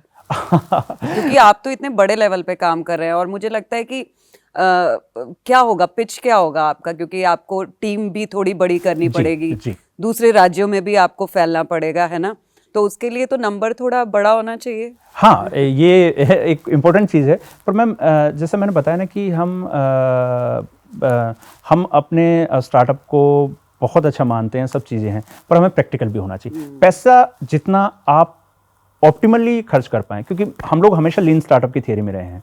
हम लोगों ने ऑफिस एक्सपेंस टीम, जहाँ 10 लोग की ज़रूरत है वहाँ 10 लोग लगाइए, कोई दिक्कत नहीं है। लेकिन 10 लोग से आप 15 लोग सिर्फ इसलिए दिखाएं कि भाई मेरा लेविश ऑफिस हो या फिर खर्चा ज़्यादा हो, उसका नहीं। तो मुझे लगता है कि 10 मिलियन में मैं, और ये 10 मिलियन में भी हम इन्वेस्टर्स जो हमारा बात हुआ वो फेज़ वाइज हम लोग ले रहे हैं। और मैं आपको विश्वास दिलाता हूँ मैम कि 10 मिलियन से हम 2000 करोड़ का इंडस्ट्री पहले 2 साल में बना देंगे। So that is the idea basically, क्योंकि हमारे लिए 100 कस्टमर मतलब 400 करोड़ रुपए है। 100 कस्टमर, हम ऑलरेडी 25,000 कस्टमर को ऑनबोर्ड कर चुके हैं, 2700 कस्टमर को लैंडिंग करवा चुके हैं। तो हमारे लिए 2-5 हज़ार करोड़ का रेवेन्यू जनरेट करना आपको कोई दिक्कत नहीं है, अनटिल अनलेस हमारे पास एक रिजर्व फंड हो। और जितना भी हमारे पास रिजर्व फंड है, उसके अलावा बिजनेस सीक्रेट की बात करूं या ट्रेड सीक्रेट ही एक तरह का, हमें ये पता है कि इस बिजनेस से बड़ा बिजनेस बनना कैसे है, उसमें किस तरह से हम लोग स्कीम का कन्वर्जेंस करेंगे, किस तरह से हम लोग अदर मतलब पार्टनर्स को ऑनबोर्ड करेंगे, किस तरह से हम लोग, सबसे इंपॉर्टेंट बात कि हमने वाइडेंट यहाँ है, लेकिन इसके साथ हमने कम्युनिटी बेस्ड ऑर्गेनाइजेशंस का एक नेटवर्क खड़ा किया है। इससे क्या है, हमारी कॉस्ट कम हो गई है। हमें FPO बनाना है, हमें मेंबर्स जोड़ने हैं, तो हमारे पास FPOs हैं। हमें रिमोट एरिया में काम करना, वहाँ हमारे VLEs हैं। हमें फार्म्स खोलना है तो हमें रेंट देने की जरूरत नहीं है। हमने बोला कि आप इस स्कीम में फार्म बनाइए, हम आपकी टेक्नो फिजिबिलिटी रिपोर्ट तैयार करेंगे और लास्ट तक इंस्टॉल करके देंगे। अब पशु खरीदे किसान या बेचे किसान, क्योंकि हमारा यूजर दोनों तरह से होता है। वो एक बार हमसे पशु खरीदता तो हो सकता है उस पशु को वापस भी बेचता है। अच्छा, तो ये सबसे इंपॉर्टेंट बात है। तो हमारा बायर ही हमारा सेलर भी है, सेलर भी हमारा बायर है। तो हमारे लिए सबसे इंपॉर्टेंट बात क्या है मैम, कि 2000 करोड़ का रेवेन्यू लेने के लिए हमें इससे ज़्यादा ज़रूरत ही नहीं है। 40 करोड़ रुपया चाहिए, उसमें हम ये बिजनेस आराम से बना देंगे, बहुत आराम से। मतलब जिसको कहते हैं कि बिना भाग दौड़ के, सिर्फ सिंगल क्लिक पे 6 लाख किसान ये जो हैं ये इन वेटिंग है मैम। तो डेफिनेटली ये बहुत आसान है और बहुत सरल तरीके से बन जाएगा। तो हमें बस इनिशियली एक अर्ली बिलीवर और पेशेंट कैपिटल का रिक्वायरमेंट है, और जो कि अभी बात चल रही है, तो डेफिनेटली हम लोग उम्मीद करते हैं कि जल्दी हो जाएगा। और उसके बाद हो सकता है जब नेक्स्ट कभी आने वाले वर्षों में कभी आप इंटरव्यू करें तो आप देख सकें कि हाँ ये पहली बार इंटरव्यू हुआ था और अब उस लेवल पे हैं। तो वो है। नहीं, मैं तो बिल्कुल चाहूंगी, मैं चाहूंगी कि जो इन्वेस्टर्स अगर इस वक्त हमारे पॉडकास्ट को देख रहे हैं वो भी ज़रूर आगे आएं, क्योंकि आप काम बहुत अच्छा कर रहे हैं और सबसे ज़्यादा ज़रूरी है कि आप समाज और देश के लिए काम कर रहे हैं, है ना। तो हमारे आसपास का जो किसान भाई जो हैं वो सबसे ज़्यादा स्ट्रगल करते हैं। कहने को तो हम कृषि प्रधान देश है ना, जय जवान जय किसान के नारे लगाते हैं, लेकिन सबसे ज़्यादा वो ही एक आबादी है जो बहुत ज़्यादा स्ट्रगल भी कर रही है। तो अगर आप उनके लिए काम कर रहे हैं तो वो अपने आप में एक बहुत बड़ी बात है और बहुत चैलेंजिंग भी है। तो फंडिंग की तो ज़रूरत मेरे ख्याल से हाँ ऑब्वियसली पड़ेगी, फंडिंग अच्छी मिले और टाइमली मिल जाए तो काम उस हिसाब से आगे बढ़ सकता है। मनीष, समाज और देश से आप किस तरह का सपोर्ट चाहते हैं अपने इस काम को आगे बढ़ाने के लिए? माइंडसेट मैम सबसे इम्पोर्टेंट बात है कि देखिए आप सोचिए कि आईआईटी का कोई बच्चा, आईआईएम का बच्चा, स्टैनफोर्ड का, हार्वर्ड का बच्चा चाय की दुकान खोल लेता है तो उसको ओवरनाइट सेलिब्रेट करते हैं हम लोग। बिल्कुल। मेरे पास मेरे बच्चे के डायपर खरीदने के पैसे नहीं थे, मतलब एक दौर हमने देखा है फेलियर हुए। किसी ने ये नहीं कहा कि हम तुम्हारी मदद कर देते हैं, लोगों ने कहा कि हमने पहले ही कहा था कि तुम कुछ नहीं कर पाओगे। हमारा जो माइंडसेट है भारत का, हिंदुस्तान का, वो माइंडसेट है सिक्योर माइंडसेट के लोग हैं हम लोग। हम देखते हैं कि 4% मिले सेफ मिले, रिस्क लेने वाले को हम इज्जत नहीं करते हैं। आप यूरोप की हिस्ट्री पढ़िए, हिंदुस्तान की हिस्ट्री पढ़िए, हम लोगों ने हमेशा सोचा है कि हम प्रिजर्वेटिव होकर या डिफेंसिव मोड में हम हमेशा रहते हैं। तो जो लोग अग्रेसिव हैं, जो लोग हमें अच्छा नहीं माना जाता। आप देखिए कि तेजड़ियों को अच्छा नहीं माना गया, बुलंदी से तेज़ काम करने वालों को बहुत ज़्यादा वो देखा जाता है। आप अग्रेसिव स्टेटमेंट मतलब अग्रेसिवली प्रोग्रेस कर रहे हैं उसको बहुत रिस्की मतलब उस जोन में घसीटा जाता है। तो हमारा जो सिक्योर माइंडसेट है उससे बाहर आने की ज़रूरत है। दूसरी बात, जो गांव देहात की कहानियां हैं, जो रिमोट एरिया में रहने वाले लोगों की कहानियां हैं, उन लोगों को भी हम सेलिब्रेट करना चाहिए। पहला तो यही एक सपोर्ट जो है, कम से कम ठीक है आप उसकी मदद मत करिए, पैसा मत दीजिए, पर कम से कम आप उसको इतना डिमोटिवेट तो मत करिए। आप एक बार पीठ थपथपा दीजिए, हाँ ठीक है कुछ कर रहे हो, अच्छी बात है, अपना कुछ कर रहे हो। मैं जब भी किसी ठेले वाले से मिलता हूँ, रिमोट एरिया में कोई बच्चा दूध की सप्लाई कर रहा होता है, उससे मिलता हूँ, किसी से मिलता हूँ, खूब देर बात करता हूँ, क्या कर रहे हो, क्या नहीं है, कैसे कर रहे हो, मेरी मदद की जरूरत पड़े तो मुझे बताओ। ऐसा करते हुए हमने लगभग 3200 एंटरप्राइजेज को सपोर्ट किया है। और आपको मैं इंटरेस्टिंग पार्ट बताना चाहूँगा मैम कि हमने 1 ट्रिलियन का ट्राइबल इकोनॉमी का एक प्रोजेक्ट सेल्फ मोटिवेटेडली हमने रखा। 3200 एंटरप्राइजेज को हमने, छोटे छोटे एसएमईज और जो माइक्रो लेवल के एंटरप्रेन्योर्स हैं उनको हमने बनाने पर काम किया। सबसे बड़ा सपोर्ट तो यही है कि कम से कम इस तरह से जो एंटरप्रेन्योरियल स्किल हैं वो। दूसरा, जो यूथ हैं, बच्चे हैं, मेरी बेटी है वरोनिका, उसने अपना YouTube चैनल शुरू किया और बोला कि मेरे को बड़ी है? 8 साल का हो गई है। हाँ। तो उसने अपना चैनल शुरू किया, तो मैंने बोला कि, और उसने बोला कि मैं कवाई आर्ट और समथिंग कुछ बनाती हूँ, तो वो क्ले आर्ट पे काम करती है। तो मैंने उसे बताया कि आप अपना ऐप बना सकते हो, ये कर सकते हो, और इस पे। तो उन्होंने कहा डैनी मेरे को बना के दो, तो मैंने उनको बना के दिया। आज वो अपना ई कॉमर्स और यूट्यूब चैनल चला रही है और धीरे धीरे अपना ई कॉम लॉन्च करने पर काम कर रही है। वो 8 साल की है। हमको अर्ली स्टेज पर डिपेंडेंट होना बच्चों को सिखाना पड़ेगा। हम माँ बाप जो हैं वो सबसे बड़े दुश्मन हैं हमारे बच्चों के। मिडिल क्लास माँ बाप हों, इवन रिच पेरेंट्स हों, हम लोग बताते हैं कि हम बच्चे को बंदर के बच्चे की तरह छाती से चिपका के रखते हैं। मतलब आप उसको घूमने दीजिए, आप उसको सीखने दीजिए, उसको थोड़ा हताश निराश भी होने दीजिए।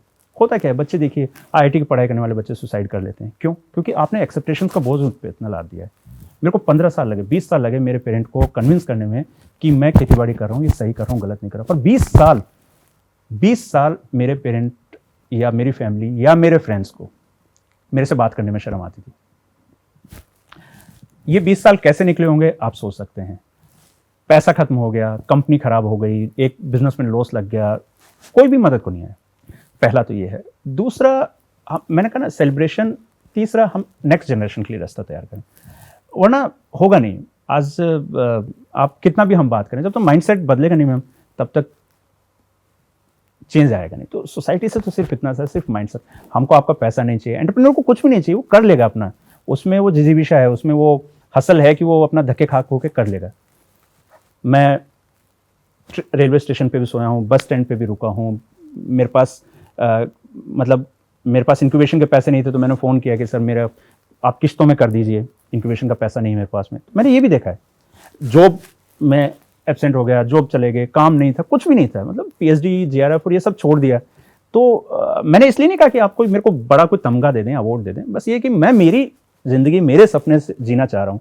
हर कोई फिल्म स्टार नहीं बनना चाहता, हर कोई रॉकिंग स्टार नहीं बनना चाहता, वो कुछ करना चाह रहा है कि भाई ठीक है, कोई अच्छा टीचर बनना चाह रहा है, कोई अच्छा स्कूल खोलना चाह रहा है, कोई अच्छी ऐप बनाना चाह रहा है, कुछ भी करना चाह रहा है, उसको करने दीजिए। हम सपनों को पैदा होने से पहले मारना सीख जाते हैं, ये सबसे बड़ी गलती है। मेरे दोनों बच्चों के नाम मैंने टैटू करा रखे हैं। जब भी जिंदगी में लगता है कि मुझे क्या करना है ज़िंदगी में, मैं क्या करना चाहता हूँ, मैं ये 2 नाम याद रखता हूँ कि मुझे मेरे बच्चों को कैसा फ्यूचर देना है। मेरे बच्चे के लिए मैंने आज से बोला है कि मैं आपको एंटरप्रेन्योर बनना सिखाऊंगा। 20 साल बाद ये ब्रांड कितना बड़ा होगा आप सोचिए, उम्मीद करिए। ये उसका अपना ब्रांड होगा, ये उसका अपना सपना है, मेरा सपना नहीं है। मैंने उसको डॉक्टर, इंजीनियर, पायलट, एस्ट्रोनॉट बनने नहीं बोला। उसने जो बोला वो मैं उसको सपोर्ट कर रहा हूँ, उसको नर्चर होने दीजिए। तो यही मेरा गुंजाइश है। सबसे बड़ी बात, रिक्वेस्ट जो है ना मेरा यही है कि पेरेंट्स को सीखना चाहिए। हम हिंदुस्तान में हमारा माइंडसेट ही खराब है, बहुत गलत है। मतलब मैं दोष नहीं देना चाहता हूँ, लेकिन बहुत खराब है। आप अपने बच्चों के साथ ऐसा व्यवहार करते हैं जैसे वो आपकी बात नहीं मान रहे हैं, तो बहुत बड़ी गलती कर रहे हैं। मैं रिवर्स पेरेंटिंग के बारे में पूछता हूँ। पेरेंट्स को खुद के भी पास देखना चाहिए ना कि उन्होंने अपने जीवन में क्या अचीवमेंट किया। अगर आपने वास्तव में एंटरप्रेन्योर थे तो आप एंटरप्रेन्योर बनने से नहीं रोकेंगे। आप ब्यूरोक्रेट हैं, ठीक है, आप बात करिए, पर आपने पैदा पैंथर किया और आप उम्मीद करें कि वो पंख लगा के उड़े बाज की तरह, नहीं कर सकते। बिल्कुल नहीं कर सकते। So that is the thing कि यही एक मात्र जो है रिक्वेस्ट है माइंडसेट में। बाकी तो स्टार्टअप फाउंडर कर लेंगे, वो उनका जुगाड़, उनका कल्चर, उनका माइंडसेट अलग है, वो नहीं समझ सकते। मैडम, भैंस का दूध बेचने वाला, गाय गोबर में रहने वाला लड़का अरबों की वैल्यूएशन बना के बैठा हुआ है और कई खरबों की कंपनी बनाने के सपने देख रहा है। बिल्कुल, अपने आप में बड़ी बात है, अपने आप में बड़ी बात है। कम से कम हम उस स्पिरिट को ही सैल्यूट करना सीख लें। कोई नहीं बोलता। मैम, आज आपने बुलाया, आज आपने मौका दिया, आप सोचिए, मेरे लिए बड़ी बात है। मतलब मैं चाहता हूं कि लोग भी उस चीज को देखें, सेलिब्रेट करें, इतना बहुत है। IIT, IIM, आईवी लीग, ये वो सब, वो उनका वो पैदाइशी हुए हैं। हमने क्या किया है, एकेडमिक्स में भी कास्ट बना दिए हैं, वर्ण बना दिए हैं। ये इंस्टीट्यूट है, ये इंस्टीट्यूट है, ये इंस्टीट्यूट है, तो सब कुछ सही है। वो कुछ भी करे सब सही है। वो चाय बना लेगा, सर देखिए, वो भैंस गाय का कर लेगा, अरे देखिए। एक ट्राइबल बच्चा उसके फैमिली के बिजनेस को लेकर एक बढ़िया सिस्टमेटिक इंटरवेंशन करके बैठा हुआ है, उसको कोई सेलिब्रेट नहीं करेगा। क्यों? क्योंकि उसमें ग्लैमर नहीं है, उसमें स्टोरी के पीछे हर चीज़ में ग्लैमर नहीं होता, ये चीज़ें। लेकिन कम से कम एप्रिशिएशन हम लोग दें, ये मेरा रिक्वायरमेंट, मतलब रिक्वेस्ट है। जो भी मतलब लोग हैं, रियल स्टोरी हिंदुस्तान के गांव देहात में एक से एक लोग भरे हुए हैं। हम तो शेखावटी, और हमारे तो राजस्थान का इतिहास, एक लोटा लेके बिरला जी निकले उन्होंने। हम तो उस इंडस्ट्री से आते हैं। हमारे वेंचर कैपिटल का इतिहास आज का नहीं। लोग पैसे देते थे, ऊँटों पे लोग 100, 300, 400, 500 साल पहले बिजनेस करने जाते थे, मसाला भरा वहाँ लेकर गए। हमारी इकोनॉमी हमारे फेवर में थी मसाला बेच के। हमारी एग्रेरियन इकोनॉमी आज की बात नहीं है। रोमन एम्पायर हमारे पीछे कहते हैं कि मतलब कंगाल हो गया, स्पाइस और मलमल और ये सब चीज़ें। आज हम सब, वो तो बेसिक चीज़ें थी, तब तो कोई IT और वो उस तरह का नहीं था, आईवी लीग नहीं थी। सबसे बड़ी बात, no doubt they are the belongs to a best institution, पर हमें रूलर के स्टोरीज को भी सेलिब्रेट करना सीखना चाहिए। बिल्कुल, बिल्कुल। हम तो स्टार्टअप वाइब्स 18 का यही उद्देश्य है कि हम कहाँ से वो कहानियाँ, वो ज़रूरी कहानियाँ लेकर के आएँ जो इंस्टाग्राम पेजेस पर नहीं दिख रही हैं, लेकिन रियल लाइफ में ग्राउंड पर हो रही हैं। हम खुद यही चाहते हैं। अब आप जो बच्चियाँ जो एग्रीकल्चर से जुड़ करके काम करना चाहते हैं, क्योंकि एग्रीकल्चर को अभी तक मैंने देखा है कि एग्रीकल्चर को लेकर के एक दोयम दर्जे का माइंडसेट है लोगों का। तो उस माइंडसेट को बच्चे किस तरह से चेंज करें या एग्रीकल्चर को अलग तरीके से देखें? मैं चाहूँगी कि हमारे प्लेटफॉर्म के माध्यम से आप उसके लिए बच्चों को कुछ अगर कहना चाहें। जी मैम, देखिए एग्रीटेक को अभी भी फंडिंग की दृष्टि से आप देखिए, मुश्किल से उंगलियों पे गिनने लायक स्टार्टअप हैं जिनको फंडिंग हुई है। 4000 स्टार्टअप जो एग्रीकल्चर सेगमेंट में है। तो कहीं ना कहीं, और हम 70% आबादी बिलोंग करते हैं, 1 लाख स्टार्टअप हमारे पास हो चुके हैं, लेकिन उनमें से 4000 स्टार्टअप एग्रीकल्चर के। तो कहीं ना कहीं मैंने कहा ना, माइंडसेट का फर्क है। अब क्यों है? क्योंकि उन बच्चों की हिम्मत ही नहीं हो रही उनके लिए करना। तो लेकिन मैं उनसे निवेदन करना चाहूँगा, रिक्वेस्ट करना चाहूँगा, 10 गाय मत पालिए, मैं कह रहा हूँ 20 बकरी पाल लीजिए, शुरू करिए। आप सब्जी वगैरह जो ले रहे हैं उनसे लेकर बेचना शुरू करिए। आप एग्री क्लिनिक, एग्री बिजनेस खोलिए। अब मैं सिंपल एक एग्जांपल बताना चाहूँगा मैम, फैक्ट्री खोलने के लिए आपको मान लीजिए कितने करोड़ का रिक्वायरमेंट होता है। सरकार क्या कर रही है आपके लिए? ये सरकार कर रही है, हमारी अपने देश की सरकार कर रही है। आर्या एक प्रोग्राम है, attending rural youth to agriculture, Arya programme जो माननीय प्रधानमंत्री जी ने कहा, उसमें यह है कि रूरल यूथ को एग्रीकल्चर में अटेंड करने के लिए, रिटेन करने के लिए हम लोग उस पर काम करें। तो इसमें RKVY, राष्ट्रीय कृषि विकास रफ्तार योजना है। आइडिया है सिर्फ 5 लाख सरकार दे रही है, आपको तो कुछ नहीं करना ना, आपके दिमाग में एक आइडिया है, प्रेजेंट करिए, 5 लाख मिल रहा है, 25 लाख उसके बाद मिल रहा है, 1 करोड़ रुपया उसके बाद मिल रहा है। अभी एग्री इंफ्रा फंड के अलावा एग्री एक्सेलरेटर फंड आ गया है, 5 करोड़ तक का आपका इक्विटी इन्वेस्टमेंट है। तो ये सारी स्कीम्स तो गवर्नमेंट दे रही है आपको, पैसा की प्रॉब्लम आपकी सोल्व हो गई। अब मान लीजिए कि नहीं, आप टेक्नोलॉजी में अच्छे नहीं हैं, मेरी तरह हैं कि भाई नॉन टेक्निकल बैकग्राउंड से हैं, तो आप अपने गाँव देहात में ब्रीडर फार्म खोलना चाहते हैं, 2 करोड़ की सब्सिडी, 4 करोड़ का फार्म खोलने के लिए आपको एक पैसा 10% 20% कॉन्ट्रीब्यूशन, वो भी बैंक से है। आप एग्रीकल्चर में कुछ करना चाहते हैं तो एग्रीकल्चर इंफ्रास्ट्रक्चर फंड 2 करोड़ तक का कोलेटरल फ्री लोन देता है और ब्याज पे सब्सिडी देता है और 20 प्रोजेक्ट तक सपोर्ट करता है, यानी 40 करोड़ रुपए आप जो है वहाँ से ले सकते हैं। तो मेरा निवेदन यही है, इच्छा शक्ति का अभाव मत रखिए अगर मन में सपना है, क्योंकि बाद में ये वक्त नहीं आएगा। अभी जो आपकी ऊर्जा है, अभी जो आपका जज्बा है वो, और कहते हैं ना कि भाई आप किसी और के सपने के लिए काम करें, इससे अच्छा है कि पहले ही आप अपने सपने के लिए काम करना शुरू करें। तो ये बहुत साधारण सी कहावत है। तो मेरा उनसे वही रिक्वेस्ट है, मार्केट में पैसा है और सरकार का, सिस्टम का, तंत्र का पूरा योगदान, सपोर्ट अभी मार्केट में है आपके लिए। और लास्ट 3-4 साल का अगर आप इतिहास उठा के देखें, कोरोना के बाद से एग्रीकल्चर का भूमिका बढ़ी है। हम लोग हर चीज़ में टॉप कर रहे हैं और एग्रीकल्चर का और अलाइड एक्टिविटीज़ का रोल बढ़ा है, आने वाले समय में बढ़ेगा। आपको आपका गांव छोड़ने की जरूरत नहीं है, आपको आपका देश छोड़ने की जरूरत नहीं है, आपको अपना इलाका छोड़ने की जरूरत नहीं है। वहीं से आप ये सब करोड़ों रुपए का इंडस्ट्री जो है वो खड़ी कर सकते हैं। और सबसे बड़ी बात है, एग्रीकल्चर इंडस्ट्री में 100 करोड़, 200 करोड़, 500 करोड़ का टर्नओवर करना कोई बड़ी बात नहीं है। एक छोटा सा आड़तिया होते हैं, वो कई करोड़ का धंधा मार्केट में कृषि मंडी में बैठ के कर लेते हैं। तो जबकि बाकी टेक कंपनीज में या बाकी चीज़ों में बनाने में जोर आता है।